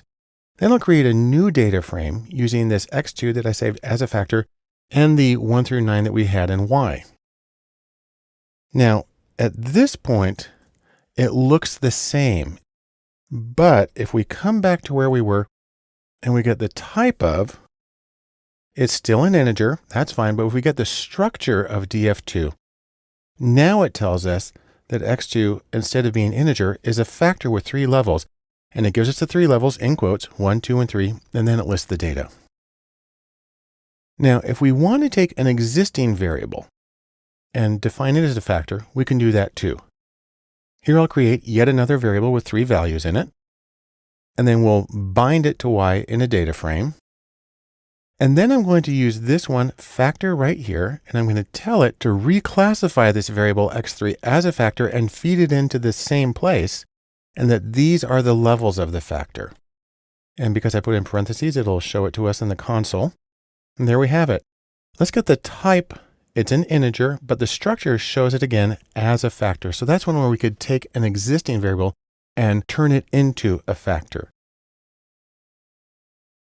If you want to do labels, we can do it this way. We'll do x4. Again, that's the 1 through 3. And we'll bind it to 9 to make a data frame. And here I'm going to take the existing variable, df4, and then the variable is x4. I'm going to tell it the labels, and then I'm going to give them text labels. I'm going to say that they're Mac OS, Windows, and Linux, 3 operating systems. And please note, I need to put those in the same order that I want them to line up to those numbers. So 1 will be Mac OS, 2 will be Windows, and 3 will be Linux. I run that through. We can pull it up here. And now you can see how it goes through, and it changes that factor to the text variables, even though I entered it numerically. If I want the type of to see what it is, it still calls it integer, even though it's showing me words. And the structure, this is an important one. Let's zoom in on that just for a second. The structure here at the bottom is it says it's a factor with 3 levels, and it starts giving me the labels, but then it shows us that those are actually numbers 1, 2, and 3 underneath. If you're used to working with a program like SPSS, where you can have values and then you can have value labels on top of them, it's the same kind of concept here. Then I want to show you how we can switch the order of things. And this gets a little confusing, so try it a couple of times and see if you can follow the logic here. We'll create another variable x5. That's just the 1, 2, and 3. We'll bind it to y, and there's our data frame, just like we've had in the other examples. Now what I'm going to do is I'm going to take that new variable x5 in the data frame 5df5, and notice here I'm listing the levels, but I'm listing them in a different order. I'm changing the order that I put them in there. And then I'm lining up these labels. When I run that through, now you can see the labels here, maybe yes, no, maybe yes, no. It's showing us the 9 values. And then this is an interesting one because they're ordered. It puts them with the less than sign at each point to indicate which one comes first, which one comes later. We can take a look at the actual data frame that I made. I'll zoom in on that. And you can see, we know that the first one's a 1 because when I created this, it was 1, 2, 3. And so the maybe is a 1, you see, because it's the second thing here in each one. So 1 equals maybe. But by putting it in this order, it falls in the middle of this one. There may be situations in which you want to do that. I just want you to know that you have this flexibility in creating your factor labels in R. And finally, we can check the type of that. And it's still an integer because it's still coded numerically underneath, but we can get the structure and see how that works. And so factors give you the opportunity to assign labels to your variables and then use them as factors in various analyses. If you do experimental research, then this sort of thing becomes really important. And so this gives you an additional possibility for your analyses in R as you define your numerical variables as factors for use in your own analyses. Our next step in R and introduction in accessing data is entering data. So this is where you're typing it in manually. And I like to think of this as a version of ad hoc data. Because under most circumstances, you would import a data set, but there are situations in which you need just a small amount of data right away, and you can type it in this way. Now, there are many different methods that are available for this. There's something called the colon operator. There's SEQ, which is for sequence. There's C, which is short for concatenate. There's scan, and there's rep. And I'm going to show you how each of these work. I will also mention this little one, the less than and a dash. That is the assignment operator in R. Let's take a look at it in R, and I'll explain how all of it works. Just open up the script and we'll give it a whirl. What we're going to do here is just begin with a little discussion of the assignment operator. The less than dash is used to assign values to a variable. That's why it's called an assignment operator. Now, a lot of other programs would use an equal sign, but we use this one that's like an arrow, and you read it as gets. So x gets 5. It can go in the other direction, pointing to the right. That would be very unusual.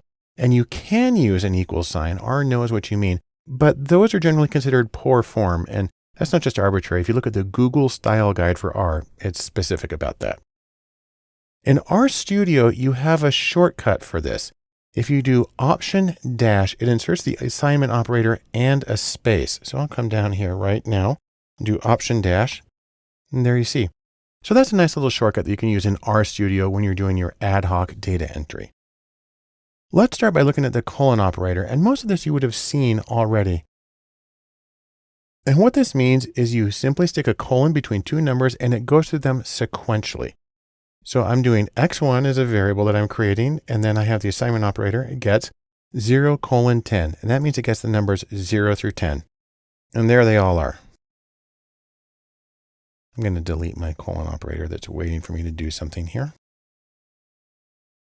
Now, if we want to go in descending order, just put the higher number first. So I'll put 10:0. There it goes the other way. SEQ, or sec, is short for sequence, and it's a way of being a little more specific about what you want. Now, if you want to, we can call up the help on sequence. It's right over here for sequence generation. There's the information. And we can do ascending values. So sec10 duplicates 1 through 10. Doesn't start at 0, starts at 1. But you can also specify how much you want things to jump by. So if you want to count down in threes, you do 30 to 0 by -3 means step down threes. We'll run that one. And because it's in parentheses, it'll both save it to the environment and it'll show it on the console right away. So those are ways of doing sequential numbers, and that can be really helpful. Now, if you want to enter an arbitrary collection of numbers in different order, you can use C. That stands for concatenate. You can also think of it as combine or collect. We can call it the help on that one. There it is. And let's just take these numbers and use C to combine them into the data object x5. And we can pull it, and there you see, it just went right through. An interesting one is scan, and this is for entering data live. So we'll do scan here, get some help on that one. You can see it read data values. And this one takes a little bit of explanation. I'm going to create an object x6, and then I'm feeding into it scan with opening and closing parentheses because I'm running that command. So here's what happens. I run that one, and then down here in the console, you see that it now has 1 and a colon. And I can just start typing numbers. And after each one, I hit enter, and I can type in however many I want. And then when you're done, just hit enter twice. And it reads them all. And if you want to see what's in there, come back up here and just call the name of that object. There are the numbers that I entered. And so there may be situations in which that makes it a lot easier to enter data, especially if you're using a 10 key. Now rep, you can guess, is for repetition. We'll call the help on that one replicate elements. And here's what we're going to do. We're going to say x7, we're going to repeat or replicate true, and we're going to do it 5 times. So x7, and then if you want to see, there are our 5 trues all in a row. If you want to repeat more than one value, it depends on how things set things up a little bit. Here I'm going to do replicate or repeat for true and false, but by doing it as a set, where I'm doing the C concatenate to collect the set, what it's going to do is repeat that set in order 5 times. So true, false, true, false, true, false, and so on. That's fine. But if you want to do the first one 5 times and then the second one 5 times, I mean, think of it as like collating on a photocopier. If you don't want it collated, you do each. And that's going to do true, true, true, true, true, false, false, false, false, false. And so these are various ways that you can set up data, get it in really for an ad hoc or an as needed analysis. And it's a way of checking how functions work, as I've used in a lot of examples here. And you can explore some of its possibilities and see how you can use it in your own work. The next step in our introduction and accessing data is talking about importing data. which will probably be the most common way of getting data into R. Now, the goal here is you want to try to make it easy. Get the data in there, get a large amount, get it in quickly, and get processing as soon as you can. Now, there are a few kinds of data files you might want to import. There are CSV files, that stands for comma-separated values, and it's sort of the plain text version of a spreadsheet. Any spreadsheet program can export data as a CSV, and nearly any data program at all can read them. There are also straight text files, TXT. Those can actually be opened up in text editors and word processing documents. Then there are XLSX, and those are Excel spreadsheets, as well as the XLS version. And then finally, if you're going to get fancy, you have the opportunity to import JSON. That's JavaScript Object Notation. And if you're using web data, you might be dealing with that kind of data. Now, R has built-in functions for importing data in many formats, including the ones I just mentioned. But if you really want to make your life easy, you can use just one. A package that I load every time I use R is Rio, which is short for R Import Output. And what Rio does is it combines all of R's import functions into one simple utility with consistent syntax and functionality. It makes life so much easier. Let's see how this all works in R. Just open up this script and we'll run through the examples all the way through. But there is one thing you're going to want to do first, and that is you're going to want to go to the course files that we downloaded at the beginning of this course. These are the individual R scripts, but it's this folder right here that's significant. This is a collection of 3 data sets. I'm going to click on that. And they're all called MBB. And the reason they're called that is because they contain Google Trends information about searches for Mozart, Beethoven, and Bach, 3 major classical music composers. And it's all about the relative popularity of these 3 search terms over a period of several years. And I have it here in CSV or comma-separated value format, and as a text file .txt, and then even as an Excel spreadsheet. Now let's go to R and we'll open up each one of these. The first thing we're going to need to do is make sure that you have Rio. Now I've done this before, that Rio is one of the things I download every time. So I'm going to use Pacman and do my standard importing or loading of packages. So Rio is available now. I do want to tell you one thing significant about Excel files, and we're going to go to the official R documentation for this. If you click on this, it'll open up your web browser, and this is a shortcut web page to the R documentation. And here's what it says. I'm going to actually read this verbatim. Reading Excel spreadsheets. The most common R data import-export question seems to be, how do I read an Excel spreadsheet? This chapter collects together advice and options given earlier. Note that most of the advice is for pre-Excel 2007 spreadsheets and not the later XLSX format. The first piece of advice is to avoid doing so if possible. If you have access to Excel, export the data you want from Excel in a tab delimited or comma separated form and use read.delim or read.csv to import it into R. You may need to use read.delim2 or read.csv2 in a locale that uses comma as the decimal point. Exporting a diff file and reading it using read.diff is another possibility. Okay, so really what they're saying is don't do it. Well, let's go back to R, and I'm just going to say right here, you have been warned. But let's make life easy by using Rio. Now, if you've saved these 3 files to your desktop, then it's really easy to import them this way. We'll start with the CSV. We use Rio_CSV is the name of the object that I'm going to be using to import stuff into. And all we need is this command, import. We don't have to specify that it's a CSV or say that it has headers or anything. We just use import, and then in quotes and in parentheses, we put the name and location of the file. So on a Mac, it shows up this way to your desktop. I'm going to run that. And you can see that it just showed up in my environment on the top right. I'll expand that a little bit. I now have a data frame. I'll come back out. Let's take a look at the first few rows of that data frame. I'll zoom up, and you can see we have months listed, and then the relative popularity of search for Mozart, Beethoven, and Bach during those months. Now, if I want to read the text file, what's really nice is I can use the exact same command, import, and I just give the location and the name of the file. I have to add the .txt, but I run that and we look at the head and you'll see it's exactly the same. No difference. Piece of cake. What's nice about Rio is I can even do the XLSX file. Now it helps that there's only one tab in that file and that it's set up to look exactly the same as the others.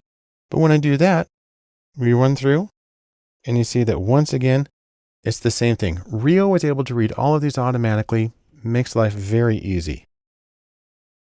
Another neat thing is that R has something called a data viewer. Now we'll get a little bit of information on that through help. And you invoke the data viewer. Let's do this one. We do it with a capital V for view, and then we say what it is we want to see. And we'll do Rio_CSV. When we do that command, it opens up a new tab here, and it's like a spreadsheet right here. And in fact, it's sortable. We can click on this, go from the lowest to the highest and vice versa. And you see that Mozart actually is setting the range here. And that's one way to do it. You can also come over to here and just click on this little, it looks like a calendar, but it is in fact the same thing. We can double click on that. And now you see we get a viewer of that file as well. I'm going to close both of those. And I'm just going to show you the built-in R commands for reading files. Now these are ones that Rio uses on its own, and we don't have to go through all this, but you may encounter these in a lot of existing code because not everybody uses Rio. And I want you to see how they work. If you have a text file and it's saved in tab delimited format, you need the complete address, and you might try to do something like this. Read.table is normally the command, and you need to say that you have a header, that there's variable names across the top. But when you read this, it's going to get an error message, and it's frustrating. And that's because there are missing values in there in the top left corner. And so what we need to do is we just need to be a little more specific about what the separator is. And so I do the same thing where I say read.table. There's the name of the file and its location. We have a header. And this is where I say the separator is a tab. The backscore says that indicate this is a tab. So if I run that one, then it shows up, it reads it properly. We can also do CSV. The nice thing here is you don't have to specify the delimiter because CSV means that it's comma separated, so we know what it is. And I can read that one in the exact same way.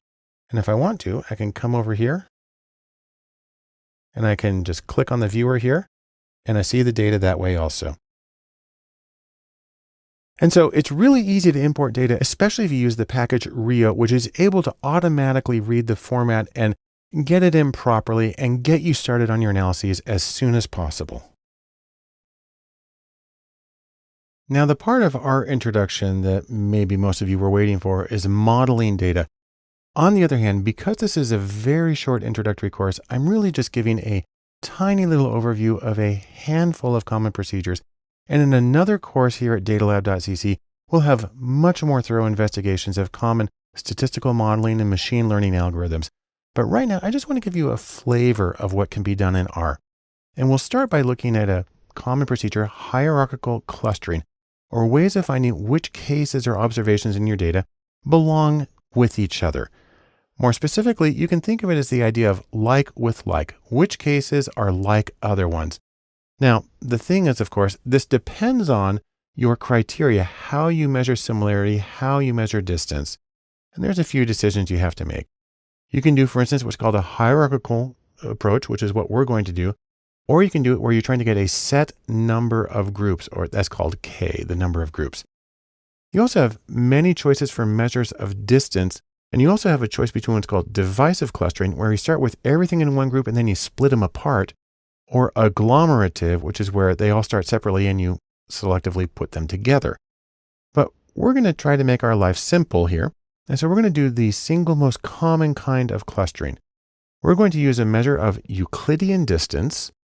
We're going to use hierarchical clustering, so we don't have to set the number of groups in advance. And we're going to use a divisive method. We start with them all together and gradually split them. Let me show you how this works in R. And what you'll find is, even though this may sound like a very sophisticated technique, and a lot of the mathematics is sophisticated, it's really not hard to do in reality. So what we're going to do here is we're going to use a data set that we use frequently. I'm going to load my default packages. get some of this ready. And then I'll bring in the data sets. We're going to use MT Cars, which, if you recall, is Motor Trend Car Road Tests data from 1974. And there are 32 cars in there, and we're going to see how they group, what cars are similar to which other ones. Now let's take a look at the first few rows of data to see what variables we have in here. You see we have miles per gallon, cylinders, displacement, so on and so forth. Not all of these are going to be really influential or useful variables. And so I'm going to drop a few of them and create a new data set that includes just the ones I want. If you want to see how I do that, I'm going to come back here and I'm going to create a new object, a new data frame called cars. And this says it gets the data from MT Cars by putting the blank and the space here. That means use all of the rows. But here I'm selecting the columns. C for concatenate means I want columns 1 through 4, skip 5, 6 and 7, skip 8, and then 9 through 11. That's a way of selecting my variables. So I'm going to do that. And you see that cars is now shown up in my environment there at the top right. Let's take a look at the head of that data set. We'll zoom in on that one. And now you can see it's a little bit smaller. We have miles per gallon, cylinders, displacement, weight, horsepower, quarter mile, seconds, and so on. Now we're going to do the cluster analysis, and what you're going to find is that if we're using the defaults, it's super, super easy. In fact, I'm going to be using something called pipes, which is from the package dplyr, which is why I loaded it. It's this thing right here. And what it allows you to do is to take the results of one step and feed it directly in as the input data into the next step. Otherwise, this would be several different steps, but I can run it really quickly. I'm going to create an object called HC for hierarchical clusters. We're going to read the cars data that I just created. We're going to get the distance or the dissimilarity matrix, which says how far each observation is in Euclidean space from each of the others. And then we feed that through the hierarchical cluster routine hclust. So that saves it into an object. And now what we need to do is plot the results. We're going to do plot HC, my hierarchical cluster object. And then we get this very busy chart over here. But if I zoom in on it and wait a second, you can see that it's this nice little, it's called a dendrogram because it's branches in a tree. It looks more like roots here. You can see they all start up together and then they split and then they split and they split. Now, if you know your cars from 1974, then you can see that some of these things make sense. So for instance, here we have the Honda Civic and the Toyota Corolla, which are still in production, are right next to each other. The Fiat 128 and the Fiat X19 were they were both small Italian sports cars. They were different in many ways, but you can see that they're right next to each other. The Ferrari Dino and the Lotus Europa, they make sense to put next to each other. If we come over here, the Lincoln Continental and the Cadillac Fleetwood and the Chrysler Imperial, it's no surprise they're next to each other. What is interesting is this one here, the Maserati Bora. It's totally separate from everything else because it's a very unusual, different kind of car at the time. Now, one really important thing to remember is that the clustering is only valid for these data points based on the data that I gave it. I only gave it a handful of variables, and so it has to use those ones to make the clusters. If I gave it different variables or different observations, we could end up with a very different kind of clustering. But I want to show you one more thing we can do here with this clusters to make it even easier to read. Let me zoom back out. And what we're going to do is draw some boxes around the clusters. We're going to start by drawing 2 boxes that have gray borders. Now I'm going to run that one, and you can see that it showed up. And then we're going to make 3 blue ones, 4 green ones, and 5 dark red ones. And then let me come and zoom in on this again. And now it's easier to see what the groups are in this particular data set. So we have here, for instance, the Hornet 4-drive, the Valiant, the Mercedes-Benz 450 SLC, Dodge Challenger, and Javelin, all clumping together in one general group. And then we have these other really big V8 American cars. What's interesting is that the Maserati Bora is off by itself almost immediately. It's kind of surprising because the Ford Pantera has a lot in common with it. But this is a way of seeing, based on the information that I gave it, how things are clustered. And if you're doing market analysis, if you're trying to find out who's in your audience, if you're trying to find out what groups of people think in similar ways, This is an approach that you're probably going to use, and you can see that it's really simple to set it up, at least using the defaults in R, as a way of seeing how you have regularities and consistencies and groupings in your data. As we go through our very brief introduction to modeling data in R, another common procedure that we might want to look at briefly is called principal components. And the idea here is that in certain situations, less is more. That is, less noise and fewer unhelpful variables in your data can translate to more meaning, and that's what we're after in any case. Now, this approach is also known as dimensionality reduction. And I like to think of it by an analogy. You look at this photo and what you see are these big black outlines of people. You can tell basically how tall they are, what they're wearing, where they're going. And it takes a moment to realize you're actually looking at a photograph that goes straight down, and you can see the people there on the bottom, and you're looking at their shadows. And we're trying to do a similar thing. Even though these are shadows, you can still tell a lot about the people. People are three-dimensional, shadows are two-dimensional, but we've retained almost all of the important information. If you want to do this with data, the most common method is called principal component analysis, or PCA. And let me give you an example of the steps metaphorically in PCA. You begin with two variables. And so here's a scatter plot. We've got X across the bottom, Y up the side, and this is just artificial data. And you can see that there's a strong linear association between these two. Well, what we're going to do is we're going to draw a regression line through the data set, and it's there at about 45 degrees. And then we're going to measure the perpendicular distance of each data point to the regression line. Now, not the vertical distance. That's what we would do if we were looking for regression residuals, but the perpendicular distance. And that's what those red lines are. Then what we're going to do is we're going to collapse the data by sliding each point down the red line to the regression line. And that's what we have there. And then finally, we have the option of rotating it. So it's not on diagonal anymore, but it's flat. And that there is the PC, the principal component. Now, let's recap what we've accomplished here. We went from a two-dimensional data set to a one-dimensional data set, but maintained some of the information in the data. But I like to think that we maintained most of the information, and hopefully we maintained the most important information in our data set. And the reason we're doing this is we've made the analysis and interpretation easier and more reliable by going from something that was more complex, two-dimensional or higher dimensions, down to something that's simpler to deal with. Fewer dimensions, it means easier to make sense of in general. Let me show you how this works in R. Open up this script and we'll go through an example in RStudio. To do this, we'll first need to load our packages because I'm going to use a few of these. I'll load those and we'll load the data sets. Now I'm going to use the mtcars data set. We've seen it a lot. And I'm going to create a little subset of variables. Let's look at the entire list of variables. And I don't want all of those in my particular data set. So the same way I did with hierarchical clustering, I'm going to create a subset by dropping a few of those variables. And we'll take a look at that subset. We'll zoom in on that. And so there's the first 6 cases in my slightly reduced data set. And we're going to use that to see what dimensions we can get to that we have fewer than the 1, 2, 3, 4, 5, 6, 7, 8, 9 variables we hear. Let's try to get to something a little less and see if we still maintain some of the important information in this data set.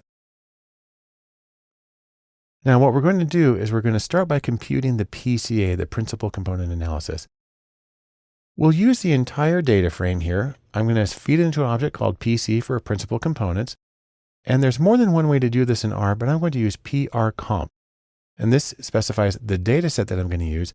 And I'm going to do 2 optional arguments. One is called centering the data, which means moving them so the means of all the variables are 0. And then the second one is scaling the data, which sort of compresses or expands the range of the data so it's unit or variance of 1 for each of them. That puts all of them on the same scale, and it keeps any one variable from sort of overwhelming the analysis. So let me run through that. And now we have a new object that showed up on the right.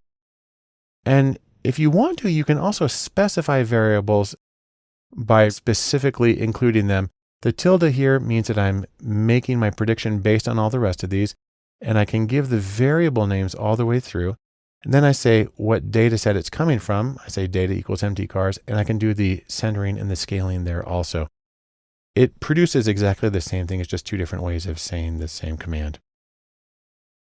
To examine the results, we can come down and get a summary of the object PC that I created. So I'll click on that, and then we'll zoom in on this. And here's the summary. It talks about creating 9 components, PC1 for principal component 1 to PC9 for principal component 9. You get the same number of components that you had as original variables. But the question is whether it divvies up the variation separately. Now, you can take a look here at principal component 1.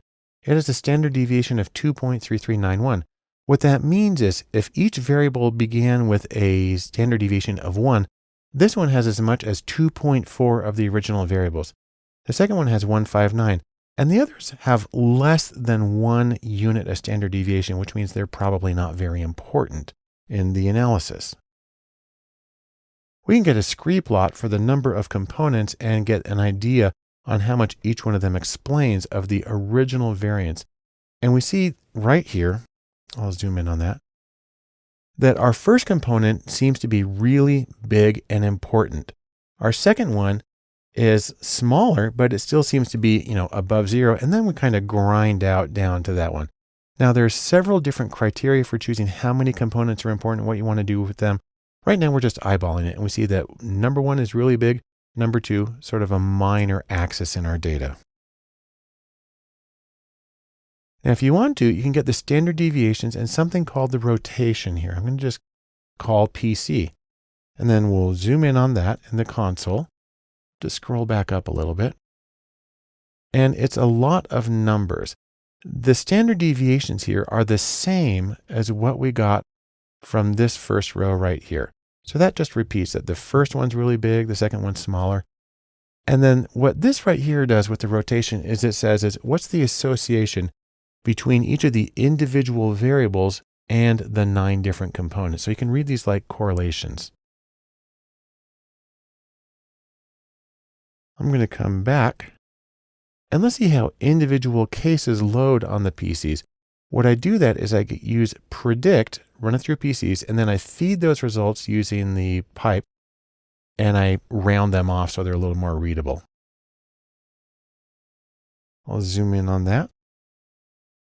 And here we've got 9 components listed and we've got all of our cars, but the first 2 are probably the ones that are most important. So we have here the PC1 and 2. You see we got a giant value there of 2.49, 273, 354, and so on. But probably the easiest way to deal with all of this is to make a plot. And what we're going to do is go with something with a funny name, a biplot. And what that means is a 2-dimensional plot. Really, all it says is it's going to chart the first 2 components. But that's good because based on our analysis, it's really only the first 2 that seem to matter anyhow. So let's do the biplot, which is a very busy chart. But if we zoom on it, we might be able to see a little better what's going on here. And what we have is the first principal component across the bottom and the second one up the side. And then the red lines indicate approximately the direction of each individual variable's contribution to these. And then we have each case, we show its name about where it would go. Now, if you remember from the hierarchical clustering, the Maserati-Borra was really unusual, and you can see it's up there all by itself. And then really what we seem to have here is displacement and weight and cylinders and horsepower. This appears to be big, heavy cars going in this direction. Then we have the Honda Civic, the Porsche 911, Lotus Europa. These are small cars with smaller engines, more efficient. These are fast cars up here, and these are slow cars down here. And so it's pretty easy to see what's going on with each of these as in terms of clustering the variables. With the hierarchical clustering, we clustered cases. Now we're looking at clusters of variables, and we see that it might work to talk about big versus small and slow versus fast as the important dimensions in our data as a way of getting insight to what's happening and directing us in our subsequent analyses. Let's finish our very short introduction to modeling data in R with a brief discussion of regression, probably one of the most common and powerful methods for analyzing data. I like to think of it as the analytical version of e pluribus unum, that is, out of many, one, or in the data science sense, out of many variables, one variable. Or you want to put it one more way, out of many scores, one score. The idea with regression is that you use many different variables simultaneously to predict scores on one particular outcome variable. And there's so much going on here that I like to think that there's something for everyone. There are many versions and many adaptations of regression that really make it flexible and powerful for almost no matter what you're trying to do. We'll take a look at some of these in R. So let's try it in R and just open up this script and let's see how you can adapt regression to a number of different tasks and use different versions of it.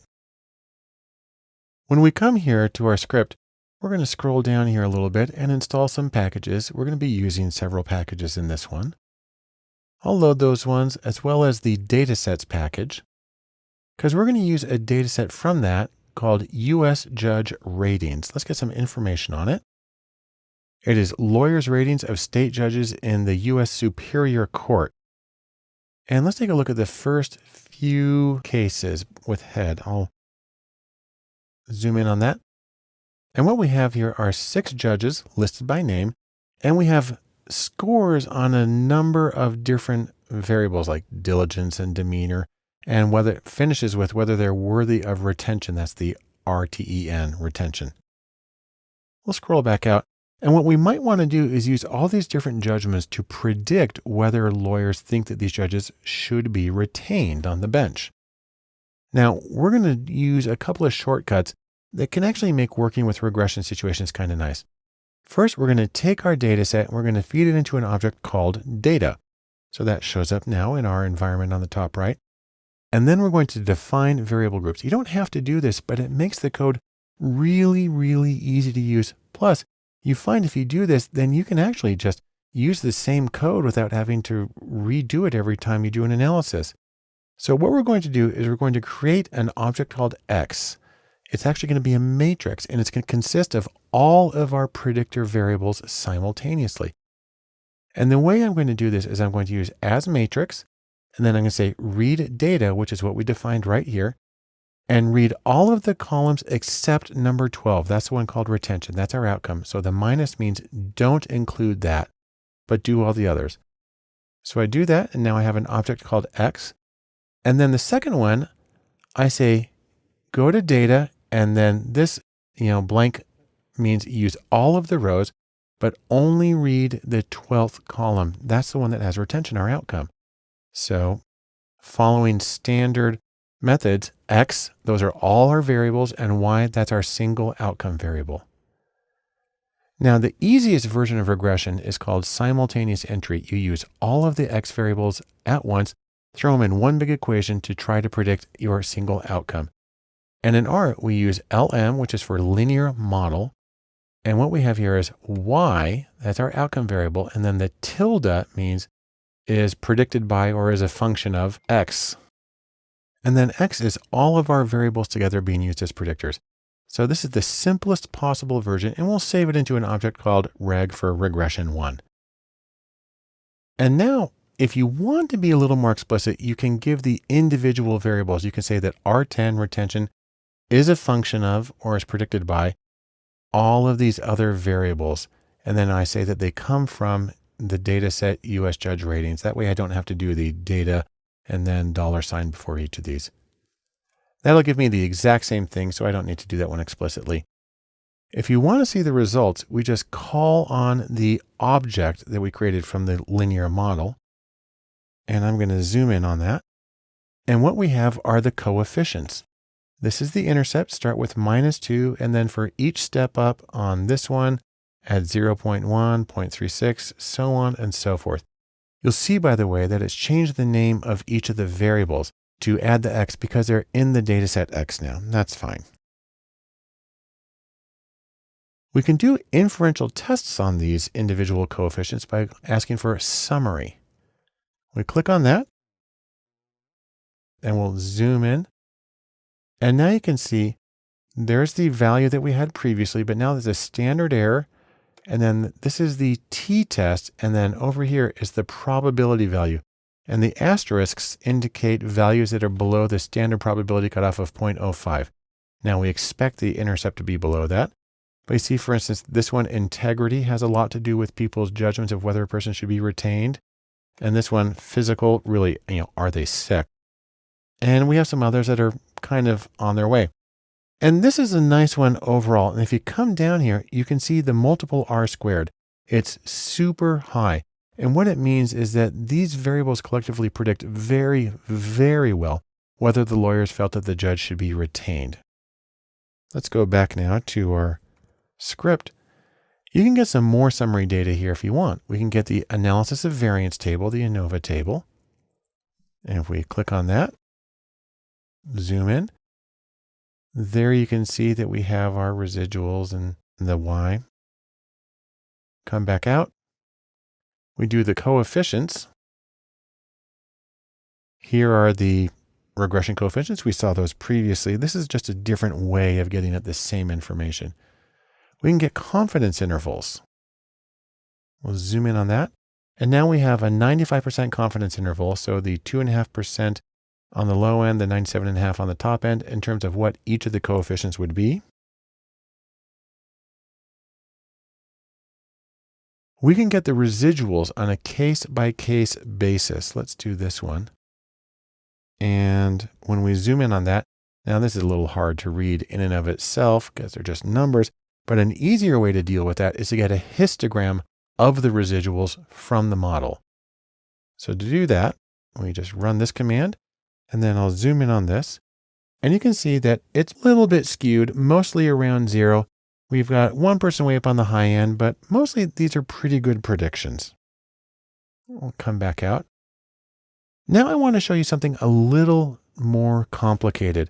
We're going to do different kinds of regression. I'm going to use 2 additional libraries for this. One is called LARS, that stands for Least Angle Regression, and CARET, which stands for Classification and Regression Training. We'll do that by loading those 2. And then we're going to do a conventional stepwise regression, which, a lot of people say there's problems with this, but I'm just going to show that I'm going to do it really fast. There's our stepwise regression. Then we're going to do something from LARS called stage-wise. It's similar to stepwise, but it has better generalizability. And we run that through. We can also do least angle regression. And then really one of my favorites is the lasso. That's the least absolute shrinkage and selection operator. Now I'm running through just the absolute bare minimum versions of these. There's a lot more that we would want to do explore these, but what I'm going to do is compare the predictive ability of each of them. And I'm going to feed into an object called R2comp for a comparison of the R squared values. And here I specify where it is in each of them. I have to give a little index number, and then I'm going to round off the values. And I'm going to give them the name, say the first one stepwise, then forward, then LAR, then lasso. And we can see the values. And what this shows us here at the bottom is that all of them were able to predict it super well. But we knew that because when we did just the standard simultaneous entry, there was amazingly high predictive ability within this data set. But you will find situations in which each of these can vary a little bit, maybe sometimes they vary a lot. But the point here is there are many different ways of doing regression, and R makes those available to whatever you want to do. So explore your possibilities and see what seems to fit. In other courses, we will talk much more about what each of these mean, how they can be applied, and how they can be interpreted. But for right now, I simply want you to know that these exist and they can be done, at least in theory, in a very simple way in R. And so that brings us to the end of R, an introduction. And I want to make a brief conclusion, primarily to give you some next steps, other things that you can do as you learn to work more with R. Now, we have a lot of resources available here. Number one, we have additional courses on R in datalab.cc, and I encourage you to explore each of them. If you like R, you might also like working with Python, another very popular language for working in data science, which has the advantage of also being a general purpose programming language. The things that we do in R, we can do almost all the same things in Python. And it's nice to do a compare and contrast between the two with the courses we have at datalab.cc. I'd also recommend you spend some time simply on the concepts and practice of data visualization. R has fabulous packages for data visualization, but understanding what you're trying to get and designing quality ones is sort of a separate issue. And so I encourage you to get the design training from our other courses on visualization. And then finally, a major topic is machine learning, or methods for processing large amounts of data and getting predictions from one set of data that can be applied usefully to others. We do that for both R and Python and other mechanisms here in Data Lab. Take a look at all of them and see how well you think you can use them in your own work. Now, another thing that you can do is you can try looking at the annual R User Conference, which is user with a capital R and an exclamation point. There are also local R user groups, or RUGs. And I have to say, unfortunately, there is not yet an official R day. But if you think about September 19th, it's International Talk Like a Pirate Day.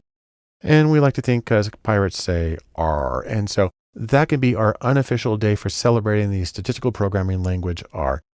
Any case, I'd like to thank you for joining me for this, and I wish you happy computing.